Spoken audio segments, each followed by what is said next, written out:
I blocked an out-of-control truck from my boyfriend and became a vegetable. 3 years later, I woke up, and he was going to marry someone else. Unable to withstand the blow, I jumped from a high building. When I opened my eyes again, I found myself back in the second before the accident. This time, I did not step forward. 1. I did rehabilitation abroad for more than a year and finally can eat, dress, and walk independently without any assistance.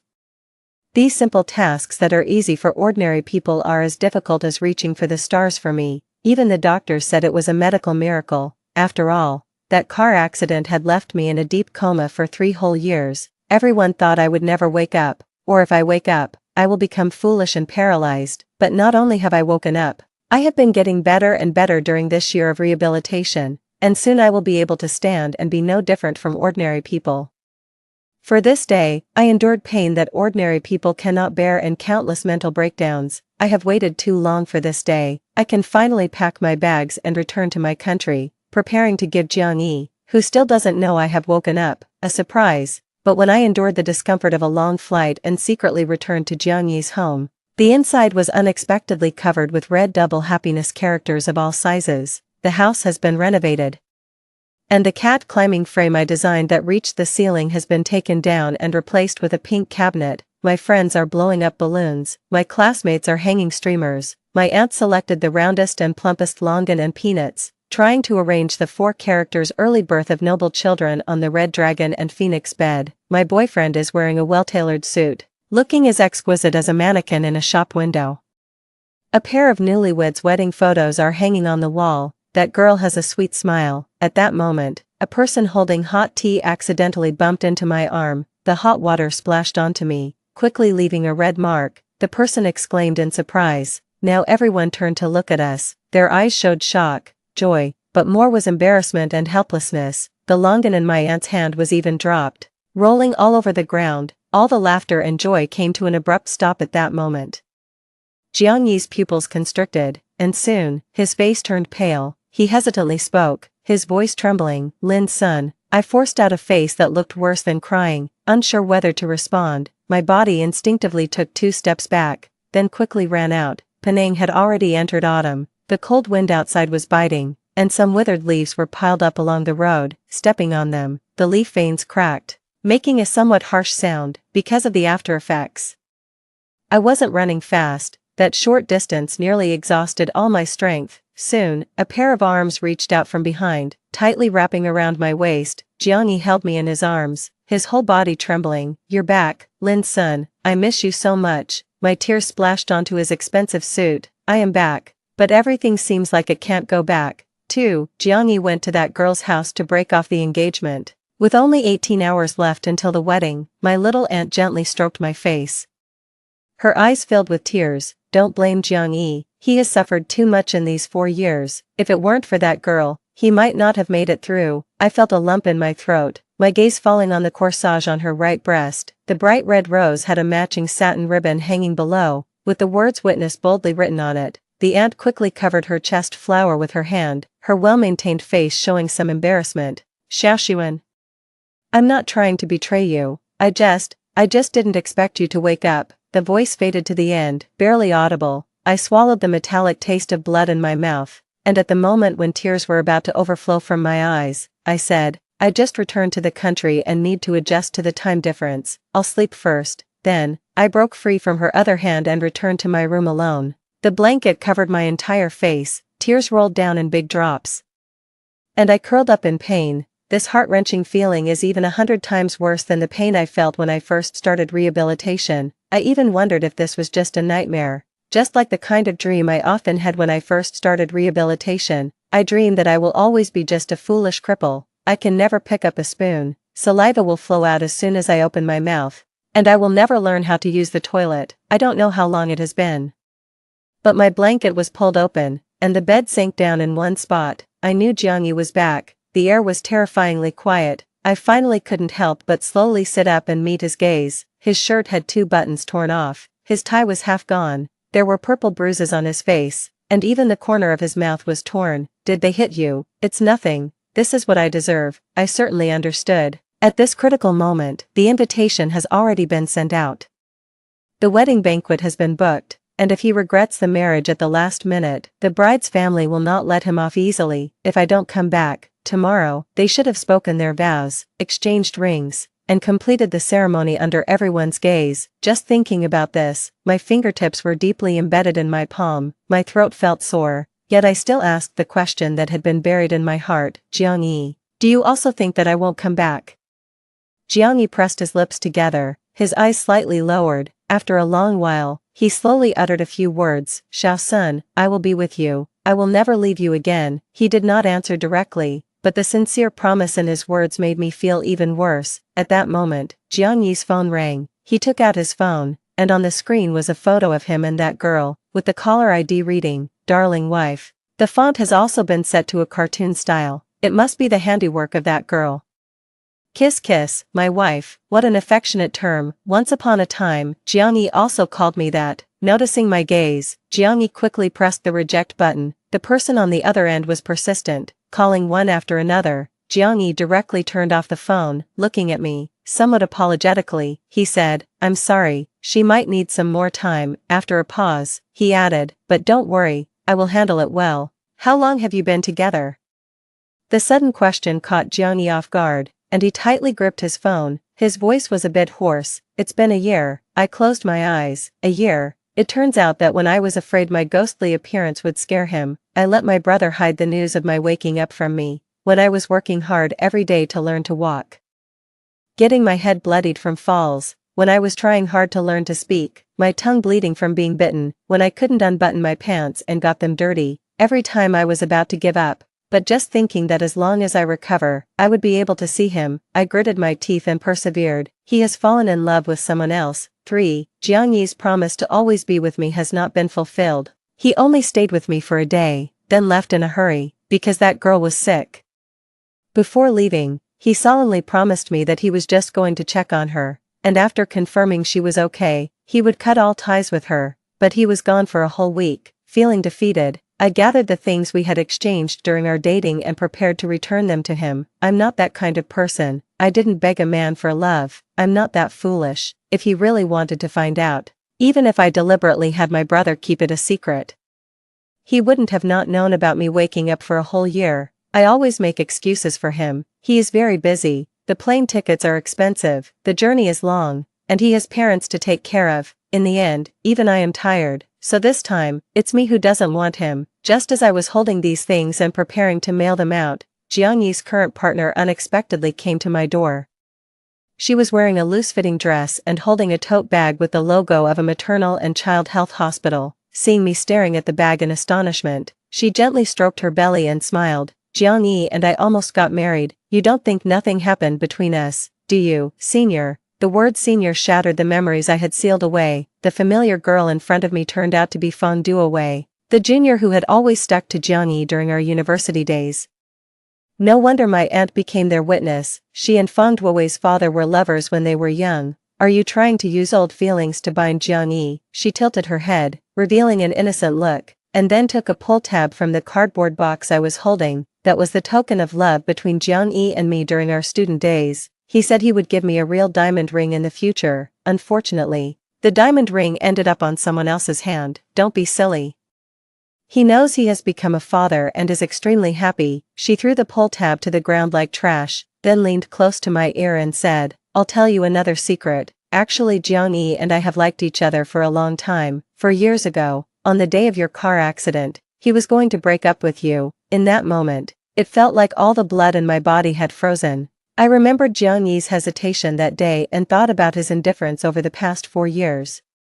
I used to think my devotion and fearless commitment were all for someone else's benefit. When I turned around, Feng Duowei intentionally bumped my arm, knocking the box out of my hand, spilling all kinds of things on the ground. Seeing my dispirited appearance, she couldn't help but look delighted, as if telling me, see, in the end, she still won. Unbeknownst to her, she stepped on a crystal bracelet. Immediately, her body swayed, and she fell onto the steps, blood immediately flowing from her leg. She was terrified, her face pale, and shouted at me, You're a murderer. Jiang-yi, who came running over, pushed me off balance. Lin Su, how could you be so cruel? Although my heart was as dead as ashes, I didn't hold back and slapped Jiang-yi's face. I'm not as disgusting as you all. Fong Duowei's family reported me to the police, threatening to send me to jail. My aunt looked at me with a strange expression, as if she wanted to cut all ties with me immediately, my friends and classmates. Upon hearing about this, secretly called me a heartless madman, but soon, the investigation results came out. There is a surveillance camera with recording function in front of my house, which clearly recorded Fong Duowei's arrogant and disgusting face. Her fall and miscarriage were entirely her own fault. The day Jiangyi apologized to me, I stood on the rooftop and looked up at the stars. Originally, the countless stars in the sky were visible, but now only a few remain.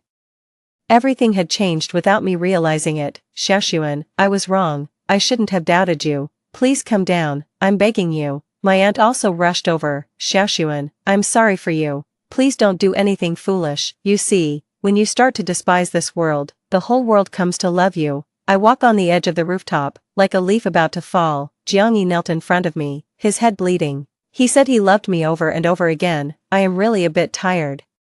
During this year of rehabilitation, my mental health also deteriorated. At its worst, I needed medication just to barely fall asleep. At that time, I naively thought Jiangyi would be my salvation, but who knew he would push me into a deeper abyss. I lost 4 precious years, lost my health, lost the ability to love, lost my studies, and became disconnected from society. I will never be okay again. I spread my arms, letting the autumn wind pass through my hair, yet my heart was strangely calm. As I fell backward, I looked at Jiangyi and said, I curse you, never to gain true love, for, I didn't expect, the rooftop leap. I suddenly returned to the day of the car accident 4 years ago. Young Jiangyi stood in front of me with his head down, hesitatingly saying, Xiao-sun, actually do you want to break up with me? The familiar plot reappeared, and I couldn't help but say the words that had been in his heart. He suddenly looked up, staring at me in shock. You cheated on me.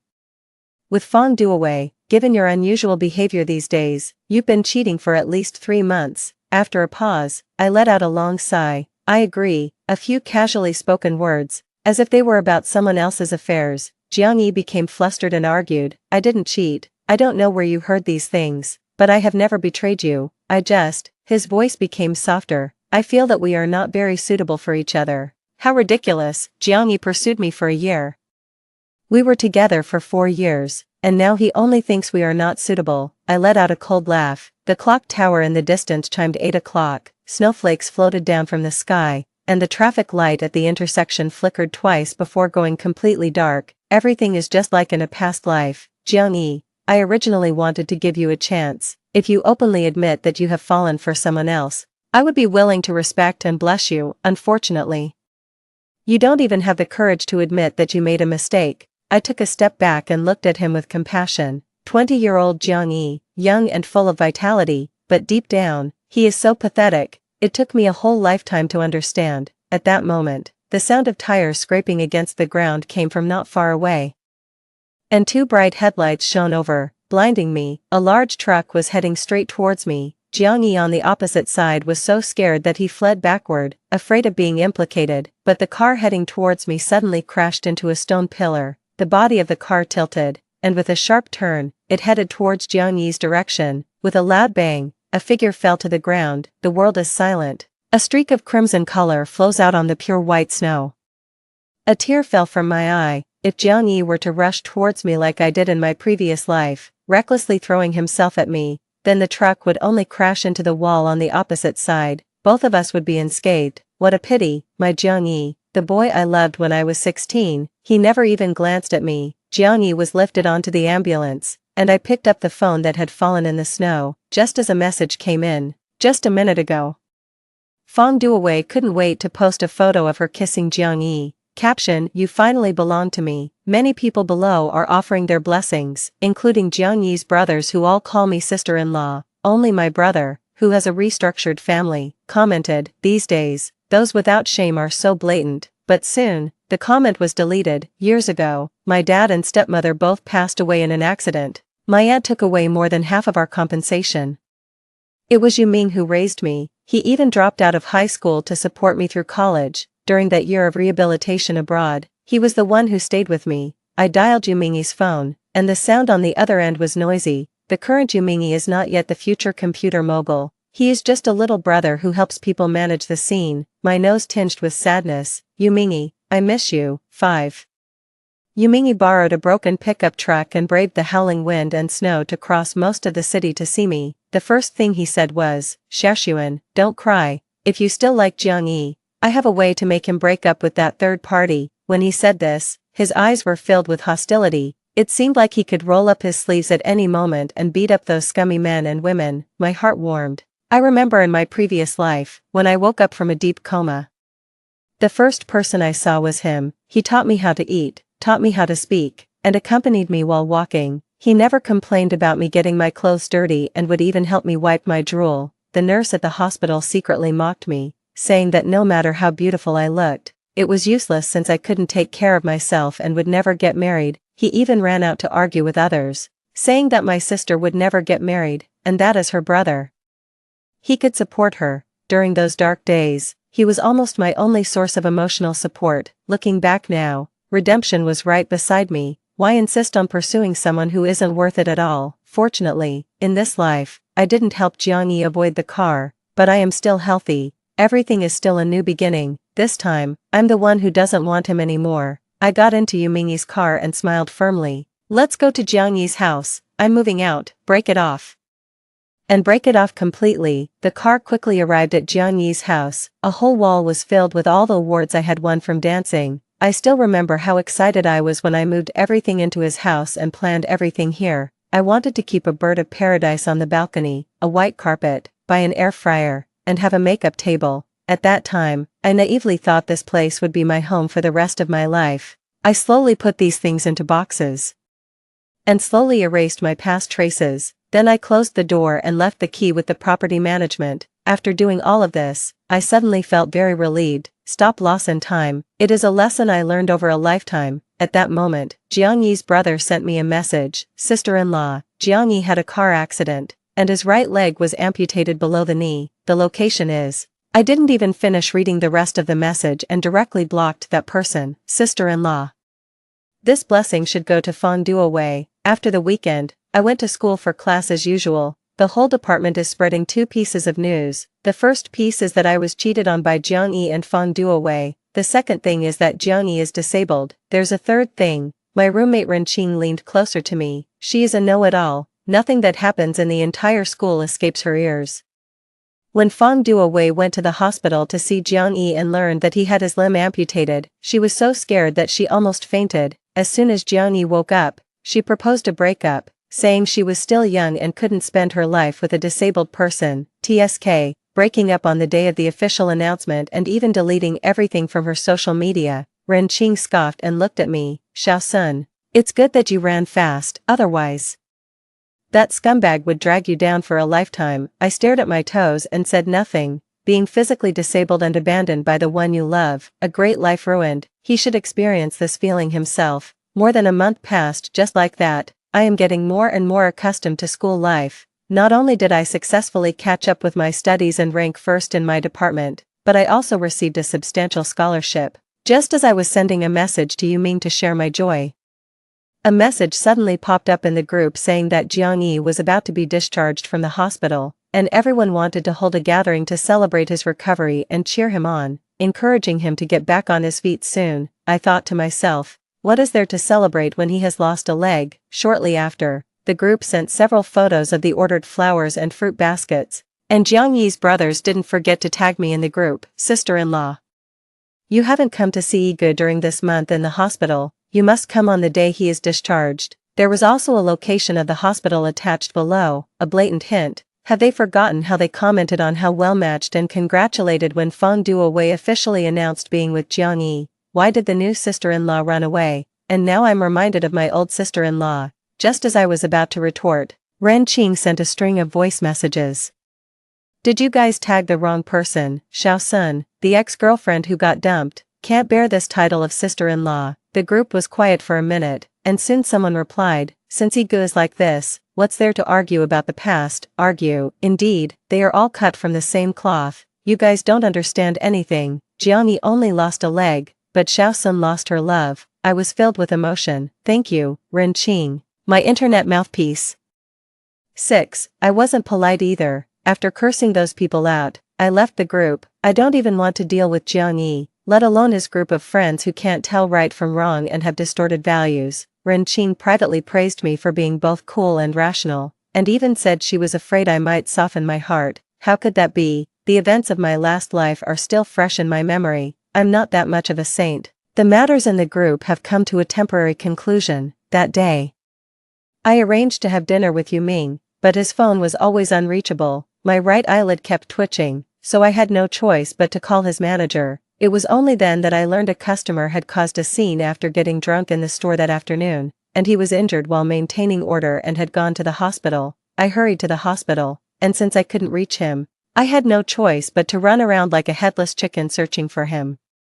I didn't expect to run into Jiangyi here instead of finding Yu Ming. Long time no see. He was sitting in a wheelchair, his cheeks sunken, his complexion pale, and his right leg was only the part above the knee that remained. The dark pants hung down, leaving only the empty pant legs. When he saw me, he reached out to pull the blanket over his leg, trying to cover the missing part. His voice was a bit excited. Xiaoxuan, you came to see me, huh? I didn't expect to run into him here. The wheelchair wobbled to my front, and Jiangyi tightly grasped my hand. His dry lips moved slightly. They all said you wouldn't come. I don't believe it. We have 4 years of feelings. I know you can't forget me, and you still worry about me. I can't help but think of the various things from my past life, and remember his stammering on the day we broke up and his cowardice when danger approached. A chill ran through my heart. Just then, Yu Mingyi walked by from the front. I pried open Jiangyi's fingers one by one. I said expressionlessly, "You're overthinking it. I'm not here to see you. I'm here to find my brother." After saying that, I completely ignored Jiangyi's ashen face and ran straight towards Yu Mingyi. In this world, he is the only person I care about. There is only him. At this moment, Jiangyi's friends came to pick him up after his discharge from the hospital. One of them noticed. "Isn't that Lin's son?" I knew it. She said she wouldn't come.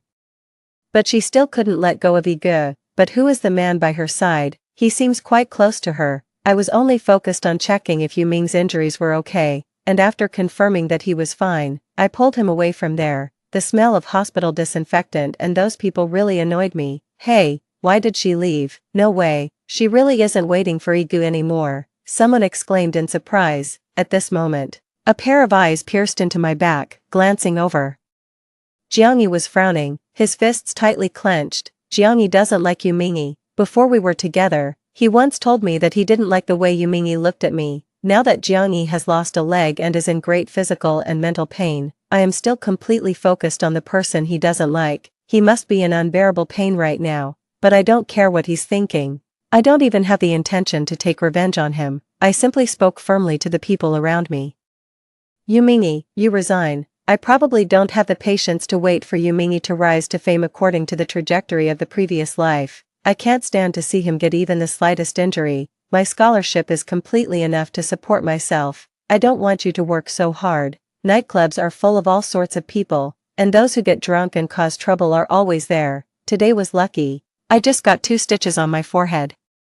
I don't know what kind of trouble might happen next. What do kids know? It just looks scary when bandaged, but it's actually not painful. He tried to use a light atmosphere to change the subject, but before he could finish speaking, I hugged him. He was thin, and hugging him was uncomfortable. Yu Mingyi, I have thought of all the worst possible outcomes after you went to the hospital. If something happened to you, I really would go crazy. His voice was choked with sobs. My luck wasn't very good in the last life. My lover abandoned me, and my family betrayed me. Only this non-blood-related brother has never given up on me. I wasn't very resilient. I endured 3 years of illness, a year of rehabilitation, but I couldn't endure the 12 days after returning to my country. Since I can start over. In the past, he protected me, and now I will protect him just the same. The sudden embrace made Yu Mingyi's chest tighten. After a long time, he patted my head. No need for formality, just call me brother. A consistent appearance of grandeur and righteousness. After a pause, his voice softened. Brother will listen. 7. After returning to the dormitory in the evening, I used my saved scholarship to buy a computer online and sent it to Yu Mingyi. I know that Yu Mingyi is a genius in this area, and in the near future, he will use his talent to achieve remarkable results in computing. In my previous life, he took care of me while I was in a coma and worked, which left him completely exhausted. In this life, I want to do everything possible to relieve his worries and help him succeed as soon as possible. At that moment, a strange phone call suddenly came in. After answering, there was no one speaking on the other end, only shallow breathing could be heard. I said a few words, preparing to hang up. When the other side finally spoke in a hoarse voice, "When did you move out? Why didn't you tell me?" It turned out to be Jiang-yi. "You didn't take the keys either. Are you not planning to come back? Ridiculous. Are you not moving out? Are you going to stay there for the new year?" "Jiang-yi, we broke up," I kindly reminded him. "It was you who didn't want me." There is a long silence over there. Just as I was about to hang up the phone, he said, "I regret it." Regret? Is it real regret? Or is it that Feng Duowei ruthlessly abandoned you, and now you remember? My goodness, so what? So can you come back? No way, I firmly refused. I am not a dog that wags its tail and goes back just because someone else beckons. Although my childhood experiences left me lacking love and extremely insecure, but I still have a bit of backbone. The moment I found out he was cheating, in my heart, he was already completely dead. I hung up the phone decisively and added the number to my blacklist, having a hard time living again. No one should think they can disgust me. The next day, I went to the cafeteria for breakfast with Ren Qing. During this time, she kept hesitating and was not in the right state of mind. The porridge in the bowl was almost stirred into mud. I noticed she had something on her mind and asked her the reason. After hesitating for a long time, she cautiously looked at my expression and said, "I received some news. Jiang-yi, he took a lot of sleeping pills yesterday and was sent to the hospital." After saying that, she scratched her hair and said, I'm sorry, I know I shouldn't say this, but I feel like you should be informed." I paused my action of drinking soy milk and said blandly, "Is he dead?" Ren Qing shook her head. "No, he was rescued in time. He should still be in the hospital now." I took a sip of soy milk. "If he dies, everyone should pool money to buy a wreath. Count me in. If he doesn't die, then you don't have to tell me about his matters anymore." Where is this even going? Sleeping pills, deliberately setting fire to oneself, rushing into the middle of the road, even finally jumping off the rooftop with a heart full of despair. What I have experienced is 1,000 times more painful than what he has. Compared to my 4 years of living hell, what he has gone through is nothing. After knowing about this, I went to class and the library as usual, with no inner turmoil at all. The news about Jiang-yi taking medication has also spread in a small circle within the department. People in the class thought I was too calm and secretly called me cold-hearted. Cold-hearted me, compared to Feng Duowei, who immediately distanced herself upon learning that Jiang-yi had his leg amputated. I, as an ex-girlfriend who was cheated on but never spoke ill of my ex, am practically an angel.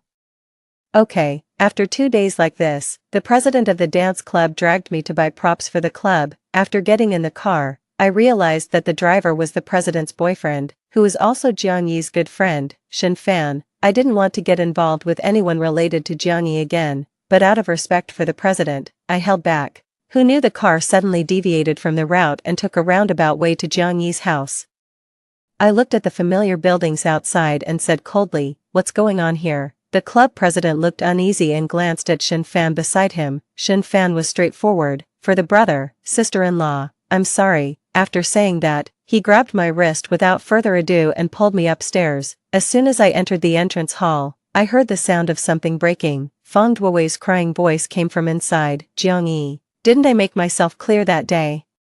I can't be with a disabled person, and I already have a new boyfriend now. You keep bothering me like this, my boyfriend will be upset." Wow, truly, they are Jiang-yi's good brothers. To cheer him up, I tied 2 sisters-in-law. Shen Fan's face was also a bit embarrassed, and then another cough came from inside. It was Jiang-yi's voice. "Get out. It was the stupidest thing I've ever done to like you." As soon as the words fell, Feng Duowei ran out immediately. When she saw me, she bit her lip and glared at me angrily. "Watch your boyfriend. When she had legs, she was his girlfriend. When she lost her legs, she became my boyfriend." I felt my chest tighten with anger. At that moment, Shen Fan pulled me into the living room. She ran out ahead of me and locked the door from the inside. "Little person." Our movement startled Jiang-yi in front. He had his back to me, thinking I was Feng Duowei who had returned. He angrily said, "Didn't I tell you to get lost? You tell me to get lost, but why don't you open the door for me?" 8. Jiang-yi's body stiffened, and he turned his wheelchair around. He looked terrifyingly haggard after not seeing him for a few days. His hair was messy. There were obvious dark circles under his eyes. Stubble of varying lengths had grown on his chin. His cheeks were deeply sunken, and his entire face was pale without any color. our eyes met. And he anxiously reached for the blanket draped over the back of the chair, trying to cover the defect in his right leg, but the blanket wasn't taken off, and he fell heavily from the wheelchair. His face showed a look of pain, and after struggling a few times, he couldn't get back into the wheelchair. He was desperate, pounding the ground with his hands, and tears of frustration burst from his eyes. Jiang Yi was once a key player on the high school basketball team, and after entering university, he won various awards for the school. The more glorious he was before, the more pitiful he is now. I remained expressionless, standing there watching him all along. My heart felt no ripples at all. He doesn't deserve my sympathy. I won't help him either. Just like those 4 years, he never came to see me at all. At this time, Yumingyi called me, and just before getting off the car, I sent him a distress signal. Now, he should be right outside the door. I told Yumingyi that I was locked inside the room. After confirming that I was okay, he immediately grabbed the fire extinguisher from the hallway and smashed the door wildly. Just as the door lock was about to be smashed, Jiang Yi, without regard for his dignity, quickly crawled to my feet and grabbed my pants leg, his eyes red as he said, "Xiao-sun, I'm in pain, in pain." I took 2 steps back and coldly looked at him. "You deserve it." The door banged open. Yumingyi rushed in from outside and grabbed my shoulders. "Are you okay?"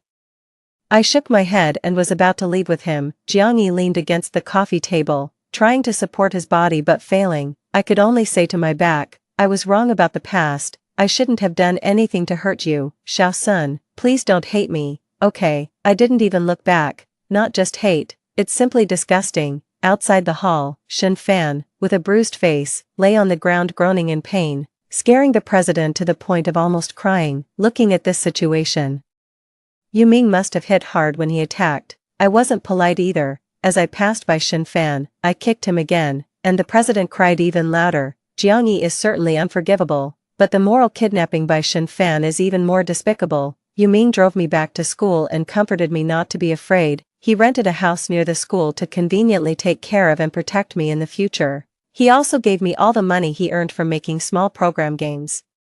It was several times the amount I spent on buying him a computer back then. He patted my head and said, "Xiao-sun, the days ahead will be good. With your brother here, no one can bully you." I nodded. In the evening, the president came to find me and said that Shen Fan was in the hospital. He also said that they were just helping out of pity for Jiang Yi, and even if they didn't inform me in advance, they shouldn't have been so harsh on Shen Fan.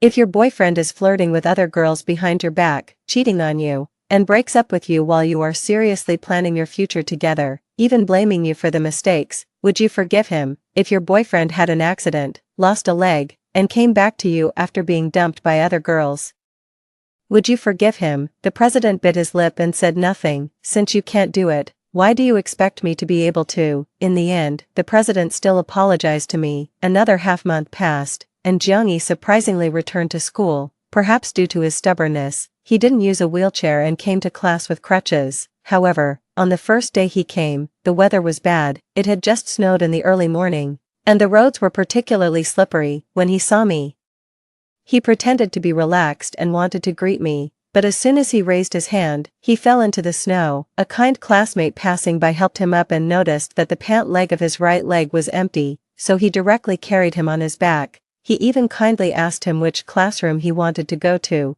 At that moment, the facade of strength and the remaining pride on Jiang Yi's face crumbled. He said no with a pale face, and was mistaken by a kind-hearted classmate as being embarrassed. When he arrived at the classroom, he chose to sit in the last row. Jiang Yi was once a star figure in the school, and almost everyone in the class knew him. The girls in the front row kept turning around, even bending down to deliberately look at his leg. "Haha, cheating on your partner will be struck by lightning. Now he only has one leg. He won't be able to cheat on anyone anymore." Jiang Yi felt embarrassed and lowered his eyes. He heard it. "The next class is PE." Because the snow outside had not been completely cleared, the teacher chose to have the class in the gym. I took gymnastics as an elective, and after finishing my practice, I went to get some water, only to unexpectedly run into Jiang Yi, who was sitting in the audience. His gaze was fixed on the person playing basketball not far away, and his hand unconsciously clenched the pants of his right leg. Jiang Yi was born to play basketball. He had fought for the school for 3 consecutive years and won quite a few trophies. Unfortunately, he can no longer play basketball. I finished my water and prepared to leave. A voice sounded from behind me. If I had chosen to save you when the truck came, would everything have been different? I didn't respond. Even if he were given another chance, he wouldn't come to save me. Selfish people are always selfish. It's just that the cost was too painful, so I only now realize regret. At that moment, a bell-like laughter came from beside us. I and Jiangyi looked in the direction of the sound, and saw Feng Duo laughing and hiding into a boy's arms, and the boy kissed her ear. Jiangyi turned his head away, looking unhappy. It had only been 2 months, and Feng Duo already had a new lover. That's right, who can love someone with all their heart, never changing their mind, except for that fool from the previous life who pushed his lover away. Getting hit by a car, I turned to leave. And suddenly Jiangyi stood up and grabbed my hand from behind. Xiao Sun, can you give me another chance? His voice choked as he said, I shouldn't have misjudged people and cheated on Feng Duo Wei. It is only now that I realize, I have only loved you. I withdrew my hand, and with a faint smile at his hopeful gaze, I slightly curled my lips. Unfortunately, I no longer love you. Not only do I not love you, but I also feel disgusted for having loved you in the past. Jiangyi stumbled a few steps and almost fell to the ground. 9. The next day, Jiangyi dropped out of school. Those who once stood on the clouds ultimately could not accept their fall to the ground. Soon it was the day of the college dance competition. In my previous life, I filled out the registration form to participate, but unfortunately, before the competition could arrive, I became a vegetable due to a car accident. Even if I recover in the end, I will never be able to dance again. This has become a permanent pain and regret in my heart, so this time, I prepared an original traditional dance and practiced it carefully for a long time. The performance was very successful. I was surrounded by flowers and applause after a long time, and I also represented the school to win first prize. After the competition, I held the trophy and was about to find Yuming to celebrate, but I unexpectedly ran into Jiangyi, whom I hadn't seen for a long time. He had been waiting outside the theater early, having gotten the news from somewhere. He was holding a bouquet of flowers in his hands, awkwardly turning his wheelchair, and then presented it with both hands. I promised you before that if you could win an award in this competition, I would buy a bouquet of red roses for you. Congratulations, Xiao Sun, you finally got what you wished for. Jiangyi was even weaker than before, with deep sunken eye sockets. And even speaking a single sentence seemed to take a long time to catch his breath. Even if he appeared in front of me in such a pitiful state, he still brought up things he had promised before. It still could not move my heart. I straightened my back, didn't even look at him, and followed the crowd down the steps. The most heartless response is never a rejection, but ignoring. Soon, it was New Year's Eve. Myself and Yuming decorated the small rented house beautifully. We watched the New Year's Eve countdown show together in front of the TV. Half a month ago, I was invited by a satellite TV station to dance at the New Year's Eve party. It was a pre-recorded show. It will be broadcast today. I was eating the dumplings that Yuming made for me while watching the skit. He was focused and waiting for my appearance. Finally, it was my turn to appear, and Yuming's eyes lit up. He even rewound it to record it and downloaded it to his phone to watch repeatedly. It was almost 12 o'clock, and the host in the program was counting down. When it got to 1, my phone rang. It was a text message from an unknown number. Xiaoxuan, congratulations on finally becoming the person you wanted to be. I'm truly happy for you. I directly added the number to the blacklist. I could guess who it was. After graduating from my senior year, I successfully joined the most famous dance troupe in the capital. Yuming's company is also on the right track. On my birthday, he took out a savings book with many zeros on it. This money is enough for us to buy a house of our own. Xiaoxuan, brother promised that he would never let you live a life of drifting and being alone, and he has done it. It's still not enough. I shook my head, and under Yuming's surprised gaze, I extended my left hand. I still need a diamond ring. Yuming was both crying and laughing, like a madman. I thought you didn't know my thoughts. Silly, if you truly love someone, how could you not know? But not only have I woken up, I have also been getting better and better during this year of rehabilitation, and soon I will be able to stand and be no different from ordinary people. There aren't many people invited, but they are all friends who have sincerely helped me over the years. Ren Qing cried like a pear blossom in the rain when I exchanged rings with Yuming. She said, Xiao Sun, you deserve the best happiness in the world. At the end of the ceremony, I raised my glass to toast the guests. I unexpectedly saw a familiar figure in the crowd. Our eyes met, but that person hurriedly fled. I didn't care and held on to Yumingi's hand. The next day, a news headline broke out locally. A disabled man fell from a high building and unfortunately died on the spot. Story 2. Before the college entrance examination, I secretly took the love letter the school beauty wrote to my childhood sweetheart, which led to them not getting together. He hated me for a lifetime. Even after discovering my secret crush on him, he said I was jealous and vicious, and that he would never like me. Later, we died in a car accident. Before dying, he said that if he could do it all over again, he begged me not to ruin his good relationship with the school beauty, as he wished, this time around. I didn't take the love letter, and then, in order to enter the same school as the school beauty, he gave up the multiple-choice questions in the comprehensive science exam. 1. After the college entrance examination results were announced, Gu Fei and Jian Chuyan got together. At the graduation party, his romantic act of giving up the multiple-choice questions in the comprehensive science exam for love spread widely, and he was called the god of pure love. I sat in a dim corner with a wine glass in my hand, looking at the two people surrounded by the crowd in the center, and took a sip of the juice in the glass. My best friend Song Xiao, who was beside me, was greatly shocked and couldn't understand. Is he crazy? He cut off his own future with his own hands, just for this uncertain future with Jian Chuyan. Yes, this time, he chose Jian Chuyan over his future, in the previous life. I secretly took the love letter before the college entrance examination to help him choose his future, but what I got was his hatred for a lifetime. Even after discovering my secret crush on him, he said to me with extreme disgust, "Wen Qian, I'm not interested in jealous and vicious people. Your love makes me sick." In fact, I didn't hide the love letter from him. Instead, I returned it to him on the night after the college entrance examination.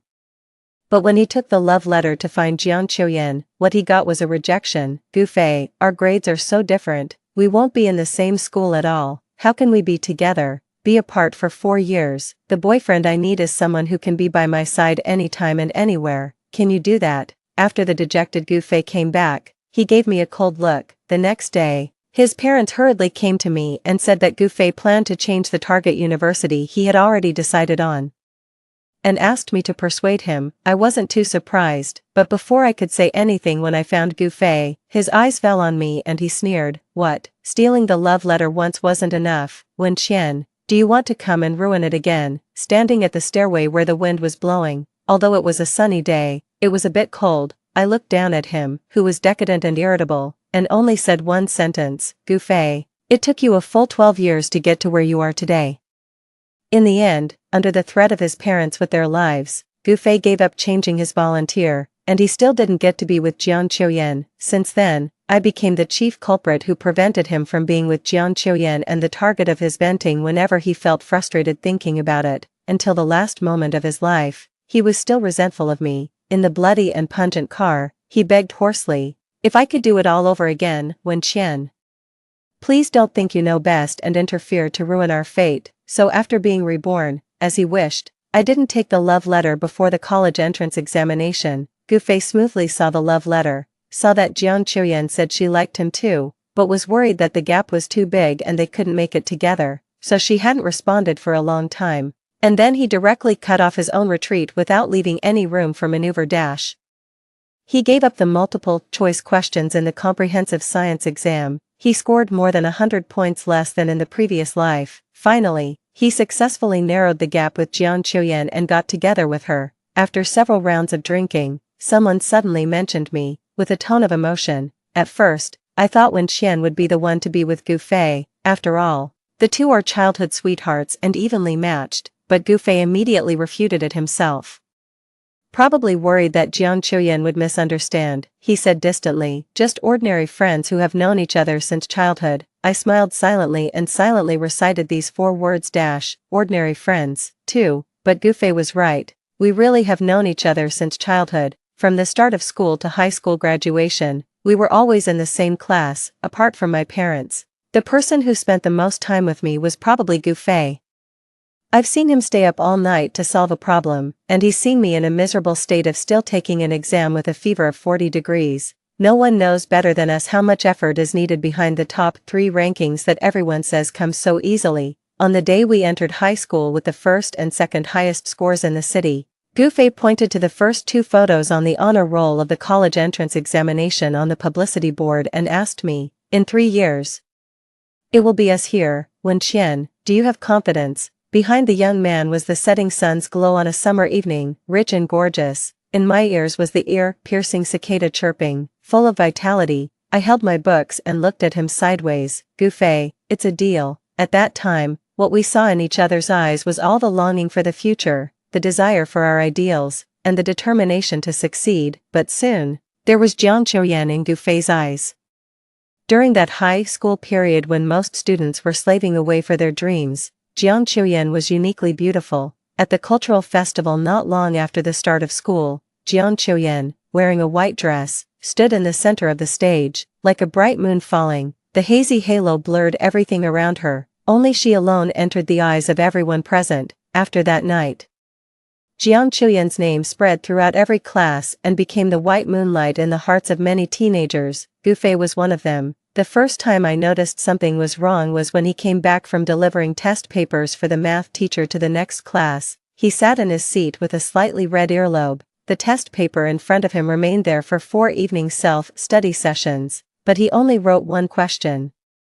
On the draft paper filled with dense calculation formulas, 3 inappropriate words appeared. Jiang Qiuyan, although he drew many horizontal lines over them with a pen, it couldn't cover the traces at all. Later, I heard that when he went to deliver the test papers, Jiang Qiuyan from the next class flirted with him. She accidentally bumped into Gufei's arms and hugged him while playing around with her friends, and Gufei, who was hugged, was stunned for a moment and then only said with a straight face, "Be careful." Jiang Qiuyan just looked at him and smiled. "Sorry, top student. Oh, and you're really handsome." Suddenly, there was a burst of hubbub around. Gufei, who had always been calm, reserved, and never showed his emotions, was flustered. Gufei and I were somewhat similar in character to a certain extent. We were rational and clear-headed, as calm as warm water, while Jiang Qiuyan was emotional and passionate, like an effervescent tablet thrown into warm water, and it was a beautiful effervescent tablet. So I wasn't surprised at all that Gufei was attracted to her.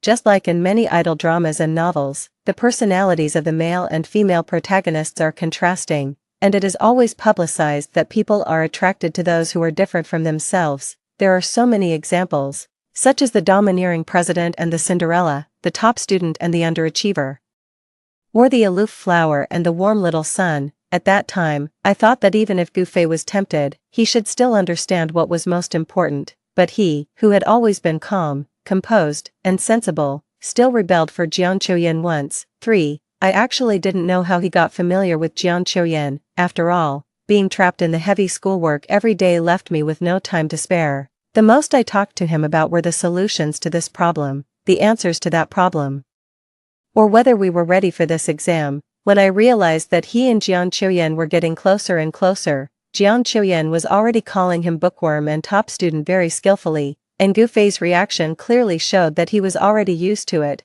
I started to notice that Gufei would leave for half an hour every noon to teach Jiang Qiuyan problems, and he would suddenly have something to do every weekend morning to participate in the small gatherings organized by Jiang Qiuyan.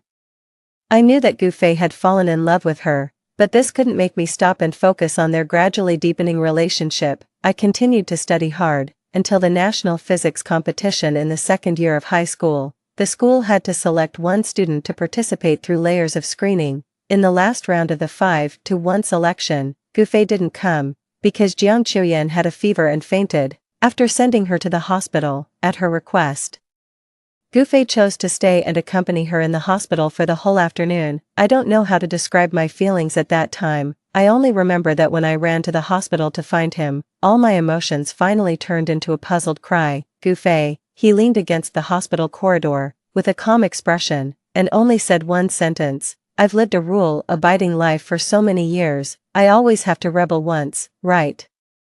So he gave up the painstaking preparations he had made for so long and forgot about the nights when he had brushed questions while sick time and time again. At that time, looking at the handsome and elegant young man in front of me, I felt a moment of unfamiliarity, and even a trace of inexplicable tears welled up. However, I didn't say anything, but I knew very well that Gufei's behavior was not a good sign, so when he was about to face the second choice, I made the choice for him in advance. I took the love letter that Jiang Chuyan gave him on the eve of the college entrance examination. Before that, I had actually prepared for Gu Fei to confess his love to her after the college entrance examination and then the two of them getting together. I had also prepared to send my blessings. However, I didn't expect that on the way to the meeting for the top 100 students in the grade, when I went back to the classroom to get my notebook, I would run into Jiang Chuyan putting the love letter. In the empty classroom, she stood beside Gu Fei's seat, talking to her friend. The general meaning of the conversation could be summarized as, the reason she got close to Gu Fei was a bet with her friend to chase after Gu Fei, the top student in the grade, but during this process, she really fell in love with him. However, she felt that the gap was too big and they couldn't enter the same school, and she didn't want to be in a long-distance relationship. So even though she knew Gu Fei liked her, she always emphasized that the two of them were just classmates. Writing the love letter was to show her hope of going to the same university as him and also her intention to be with him. Before, I could be certain that Gu Fei would never give up his future for anything or anyone, but at that moment, I wasn't sure. To prevent that 1% possibility, after they left, I went in and took the love letter. Countless times after that, when facing Gu Fei's sarcasm, I would repeatedly think about whether I was wrong back then. Once I tried to communicate with him calmly. Gu Fei, even if you had seen it in advance, what could you have done? Were you really going to give up your future just to be with her? He sneered and interrupted me with certainty. When Qian, I would. I looked at him and was silent for a while. Finally, I smiled softly. For the first time, I realized that I was indeed wrong, terribly wrong. 4. As the party was coming to an end, Jiang Chuyan, holding Gu Fei's arm, walked up to me and raised her glass to me with a beaming smile. When Qian, you've accompanied Gu Fei for 18 years, no matter how ordinary the relationship is, it's different from others, so, you will also bless us, right? I looked at the young man beside her, wearing a black t-shirt with a relaxed expression, and smiled and politely corrected her statement. I didn't accompany Gu Fei for 18 years. We just happened to be on the same road and walked together for 18 years. In the future, we won't be on the same road anymore. There are already so many people blessing you for happiness and a good life today. You don't need one more from me. I wish you a bright future. I was sincere. After all, we all came from ordinary families. After years of hard study, who wasn't striving for a good future in the previous life? After Gu Fei entered a top-tier university, he became the favorite student of the most prestigious professor in the physics department. He got to know a group of respected teachers and made countless like-minded friends. With the best resources in the country, he advanced with high spirits in his favorite physics research. The name Gu Fei repeatedly appeared in academic journals, and his figure could be seen talking eloquently at research conferences. His future was bright. The only regret was probably Jiang Chuyan, his former white moonlight. That was his obsession for a lifetime. At occasional class reunions, when people mentioned her, it was always about who she was with, who she broke up with, or which rich second generation had confessed to her with a large amount of money. The last time I heard news about her was during the spring festival. She was going to get married. That night, Gu Fei drank himself drunk with his friends. When he came back, he knocked on my door. Coincidentally, my parents were not at home. As soon as I opened the door, he rushed in and taunted me with a fierce look. When Qian, you must be very happy now, right? She's getting married. Are you satisfied? I stood quietly beside the sofa and listened to him vent. Then I poured him a glass of warm water. Drink some water. He didn't take it. In fact, after so many years, I was also tired. Looking at his appearance as he gradually fell asleep after being overly emotional, I casually covered him with a blanket. After returning to the bedroom, I received gossip news from Song Xiao through her intricate WeChat moments. It is said that Jiang Chuyan's fiancé is a nouveau riche. He fell in love with her at first sight at a friend's birthday party. Jiang Chuyan had a boyfriend during the pursuit. At first, she didn't agree. Later, the nouveau riche started to spend money on her until she was willing to break up. I looked down at it in silence. Suddenly, I really wanted to know what the final outcome would be if Gu Fei had really given up his future for Jiang Chuyan back then. Originally, I thought I would never know the direction of the other choice. Unexpectedly, I would go back to the past and everything would start over. Gu Fei finally got what he wished for. Looking at the two people who had returned to the center of the crowd and were being coaxed to kiss, I finished the juice in my glass and then turned around and left. I had hypothesized about the choice countless times before. Gu Fei's imagination was always that even if he and Jiang Chuyan entered the same school, he could still reach the same height with his own abilities. In fact, no one could know the final answer, but, Gu Fei, I'll be waiting and seeing. 5. This time around. Except for Gu Fei's choice, nothing has changed. I still entered the same university as in the previous life with the same score and was admitted to the mathematics department I liked. During the entire holiday before leaving for school, I didn't see Gu Fei again, because he accompanied Jiang Chuyan on a graduation trip. I found a part-time job tutoring junior high school students, occasionally, when I went out and ran into Gu Fei's parents.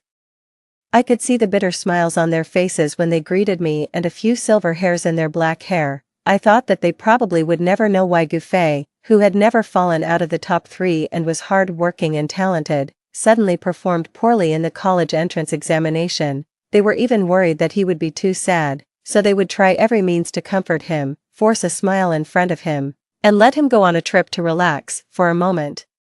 I didn't know which would be more bearable for them, knowing the truth or never knowing the truth, but looking at them, I couldn't help but feel a twinge of sadness in my heart. After all, apart from my parents, they were the elders who had the most contact with me and watched me grow up. 6. For years can change a lot of things. The once green and tender teenagers and girls have now become mature and steady, talking about their plans for the future, sharing the competitions they participated in, and exchanging the job offers they received. They all have the halo of prestigious universities on their heads and have won numerous awards. Although they haven't entered society yet, their futures are promising. Because of the traffic jam, I arrived the latest. As soon as I entered the door, I was enthusiastically pulled into the center of the crowd. Due to similar experiences, I quickly joined the conversation.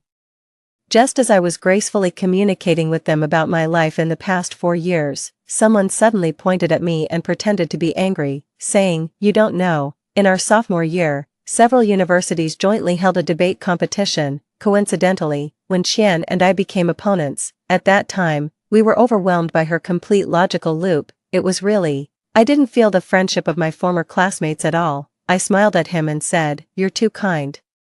He still didn't let me go and continued to tease. "I didn't expect that. When Qian, you always used to be quiet and gentle, but on the debate stage, you were extremely rational, pressing step by step and not giving an inch. I'm curious, do you act like this when you quarrel with your boyfriend?" This remark caused a burst of laughter. Then, someone seemed to suddenly remember something and turned to look at Gu Fei, asking him, "Hey, why isn't Jiang Chuyan here, our god of pure love? Didn't the school beauty come with you?" It was only then that I saw Gu Fei, who had been sitting in the corner of the private room without speaking. Like the others, he had also changed a lot. The humility and confidence in his eyes in the past had now completely dissipated. How should I put it? Although he was still quiet and reserved, sitting here now, he seemed a bit out of place. It was as if he was an ignored outsider.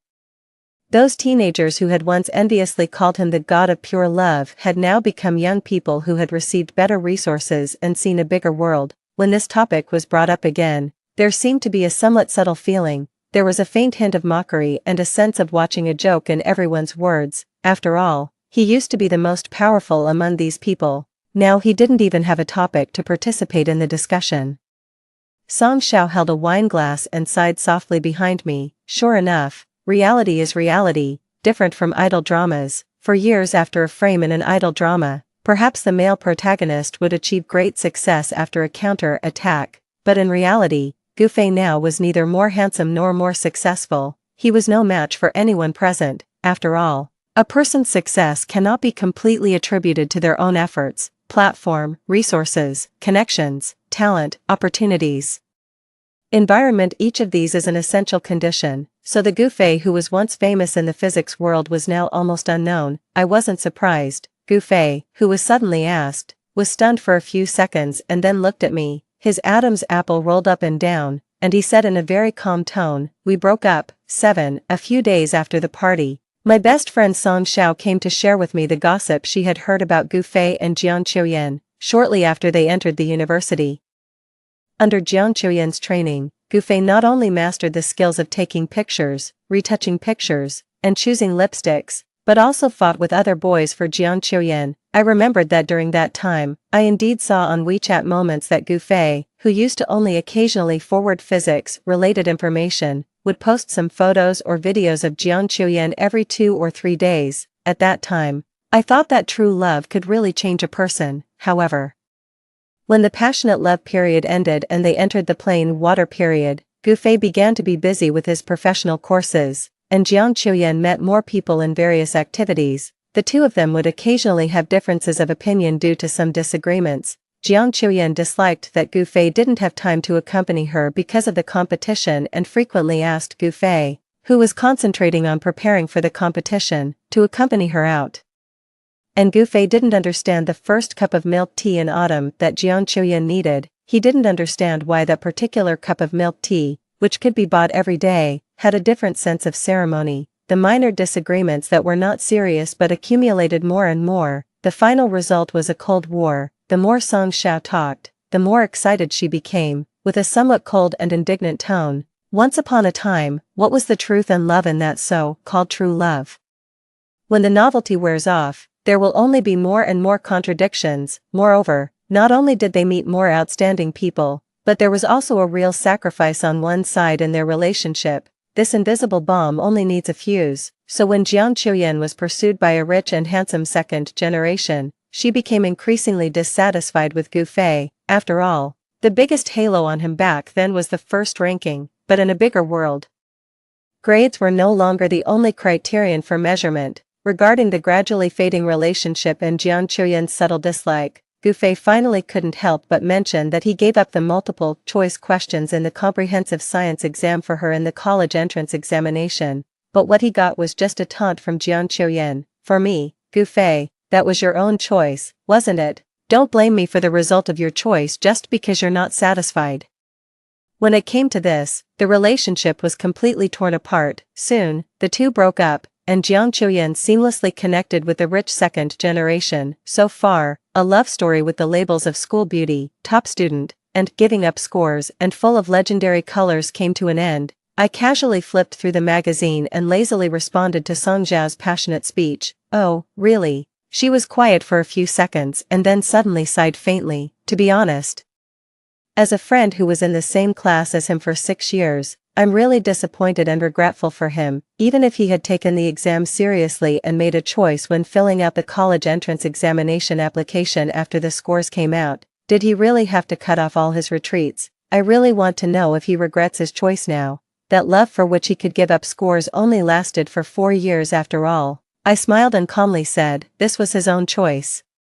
Whether he regrets it or not, no one will bear the consequences for him anymore. 8. However, in the previous life, under his daily resentment and disgust, I really regretted it. At that time, because of our studies and work, we lived in the same city and were both in the academic circle. Inevitably, there were various intersections, whether deep or shallow. After going home, due to our parents, we maintained a superficial harmony and some dignity, but every time we met, I was almost always faced with his cold sarcasm. I thought about it. His hatred for me probably reached its peak when he discovered my secret crush. I have had the habit of keeping a diary since I was a child, because I spent the most time with Gu Fei. There were the most contents about him in the diary. It recorded that we went hiking together. He carried me home when I sprained my ankle. When I overslept and was late in the morning, he would stand in punishment with me. When I forgot to bring my book, he would hand me his book. We went to the library together on weekends, represented the school in various competitions together, comforted each other when our rankings dropped in exams, and also argued endlessly about the solution to a problem. Everything between Gu Fei and me was trivial and ordinary. There was no experience that would cause a large emotional fluctuation, so at first, I didn't realize that I had fallen in love with him. It was only until the day he pointed to the photos on the publicity board and asked me if I had confidence that I belatedly realized that between the lines on each page of the previous diaries, there was a revelation of my love for him. I liked his attitude of striving hard to achieve his ideals, liked the way his eyes shone when facing difficult problems, and also liked it when I was discouraged and had the idea of giving up. He would look at me with a serious gaze and ask me, "So, are you going to stop here, Wen Qian?" So that night, for the first time, I wrote in my diary, I like Gu Fei, I like Gu Fei. But later, Jiang Chuyan appeared and got closer and closer to Gu Fei. After all, I didn't have much contact with her. The only connection between us was Gu Fei, so in the diary, I only mentioned her once and wrote one sentence, Gu Fei, he likes Jian Qiuyan, after that. Because of the love letter incident. The relationship between Gu Fei and me became more and more tense, every argument was consuming my love, just as the heartbeat that started without knowing when, the end also had no source. I originally thought that the secret crush on him would never be known. I didn't expect that he would see my diary when my dad called him to help install the newly bought bookshelf. To this day, I can still clearly remember the mocking look in his eyes when he held up the diary and looked at me. He asked me coldly, "You like me, right?" I looked at the diary in his hand, was silent for a moment, and then frankly admitted, "Yes, I used to." Probably my overly calm appearance was a bit irritating to him. He suddenly threw the diary at me forcefully and angrily questioned, "So you had to take that love letter?" The hard cover page scratched across my cheek, and it hurt a bit. At this moment, I suddenly realized that in fact, I no longer liked him. Facing the diary that was casually thrown down by him and contained my past heartbeats, I wasn't sad at all. I just picked up the diary that had fallen on the ground, wiped it, and seriously apologized to him. "I'm sorry, Gu Fei, I shouldn't have taken that love letter, I shouldn't have delayed your fate, and I shouldn't have liked you without permission." He still wasn't satisfied. He turned his head and snorted softly before turning around and leaving behind those words that I remembered deeply, jealous and vicious. To be honest, although I liked him at that time, compared to that shallow love, what I cherished more was the friendship of walking side by side, so the purpose of taking the love letter was never to prevent him from being with Jian Qiuyan. I just hoped that he could get a score that matched the efforts of the past 12 years without being affected, so I delayed the choice he faced for a few days. I never envied Jian Qiuyan either. I always understood that feelings couldn't be forced, so if he and Jian Qiuyan got together, I would send my blessings, and then continue to move forward on my own path. I wasn't inseparable from Gu Fei. 9 now. It can be considered that the wrong track in the previous life has been corrected back to the right direction, and I am on the path I should have originally taken. Although I didn't take that love letter again after being reborn, I didn't deliberately distance myself from Gu Fei in this life either. At least before the college entrance examination, everything was the same as in the previous life. However, after all, we lived in different circles for 4 years. So when we met at the party until the end, we didn't have a single conversation. This kind of drifting apart relationship actually had no impact on me, so I didn't take the initiative to seek him out to ease the situation. Until his mother was hospitalized due to illness, I was taken by my mother to visit her. After putting down the fruits we brought, I sat down in the ward filled with the smell of disinfectant and listened for a while to the chit-chat between my mother and Gu Fei's mother. Then I went outside to answer a phone call. When I went back, I met Gu Fei beside the flower bed. He was wearing a black coat, with an inescapable look of fatigue and boredom between his brows, and a half-lit cigarette between his fingertips. This familiar expression made me stunned for a moment. In the previous life, when he was blocked in his research project or when he tried hard to win back Jian Qiuyan but failed, he had this kind of expression. At that time, although he was in the limelight, he still made unknown efforts behind the scenes. The academic path was ultimately difficult and lonely. As for winning back Jian Qiuyan, after achieving certain achievements, Gu Fei actually went to look for her and indeed re-established contact with her. But at that time, almost all of Gu Fei's connections, resources, and social circles were in the city where his university was located, and he spent most of his time in the laboratory.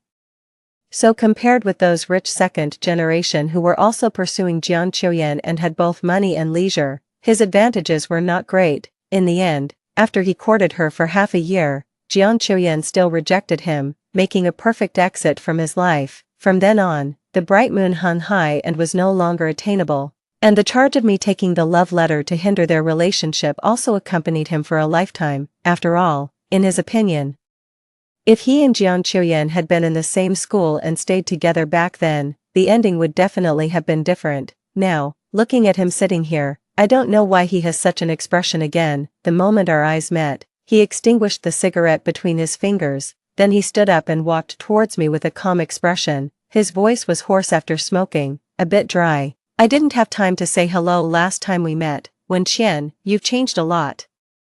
You've become more beautiful and more outstanding." He paused, and then apologized to me with a somewhat guilty look. I was naive back then, because I was worried that she would misunderstand and afraid that our relationship would be affected. I classified our relationship as ordinary friends. I really wasn't mature enough. I quietly waited for him to finish, and then smiled at him calmly and responded generously, "It doesn't matter. Goofy, we were originally just ordinary friends. What else could we be?" His expression stiffened slightly and then dimmed. He looked towards the setting sun that was gradually disappearing in the sky, laughed self-deprecatingly, and said with a sense of loss, "Actually, later I thought countless times about what it would be like now if I hadn't seen that love letter back then." I followed his words and said in a somewhat indifferent tone, "That's impossible. The love letter was placed there. And it was impossible for you not to see it." He suddenly turned his head to look at me. "What if someone took it away?" I was stunned for a moment. Before I could speak, I heard him ask again, "Wen Qian, if you had seen it in advance, would you have taken it?" I looked carefully at his eyebrows and eyes, trying to find something, but there was nothing, so I calmly shook my head. "No, I wouldn't." We averted our eyes in silence. He suddenly smiled, as if he had finally let out a sigh of relief, and said several times as if he was glad, "That's good, that's good." Then he added, "After the breakup, I always had the same dream over and over again. I dreamed that in the year of the college entrance examination, you took the love letter in advance, and in the end, I didn't get to be with her. And I hated you for a lifetime. Finally, we died in a car accident that I caused." The warmth of the blood was so real, as if it had really happened. I made a sound and planned to return to the ward. I said to him gently, "It's all fake, don't worry about it."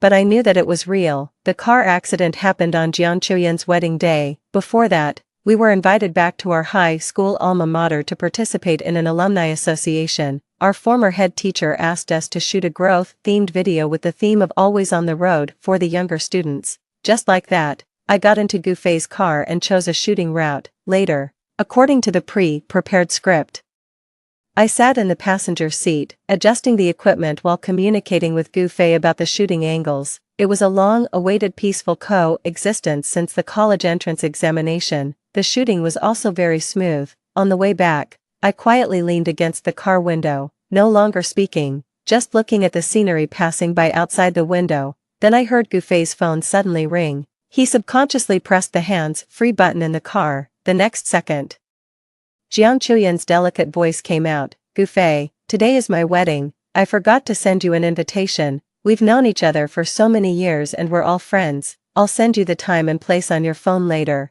With the sound of the phone hanging up, the car fell silent. I was considering saying that I would get out of the car and take a taxi back when he suddenly turned the car around. I knew that he still wanted to go, but unfortunately, he didn't make it, because the next second, we were hit by a truck. The feeling of the internal organs being displaced was really painful, but after the pain became numb, my feeling was actually relief. Before losing consciousness, I heard Goofei weakly call out Qian a few times first, and then that sentence that if he could do it all over again. He begged me not to ruin his fate with Jiang Chuyan. When I opened my eyes again, I was back in the beginning of the first year of high school. I don't know what Goofei's "that's good" and the recurring dreams mean, but it doesn't matter anymore. The second time I met Goofei was on the day his mother was discharged from the hospital. I went to deliver the stewed soup on behalf of my mother, then I chatted with her for a while and listened to her recall the past.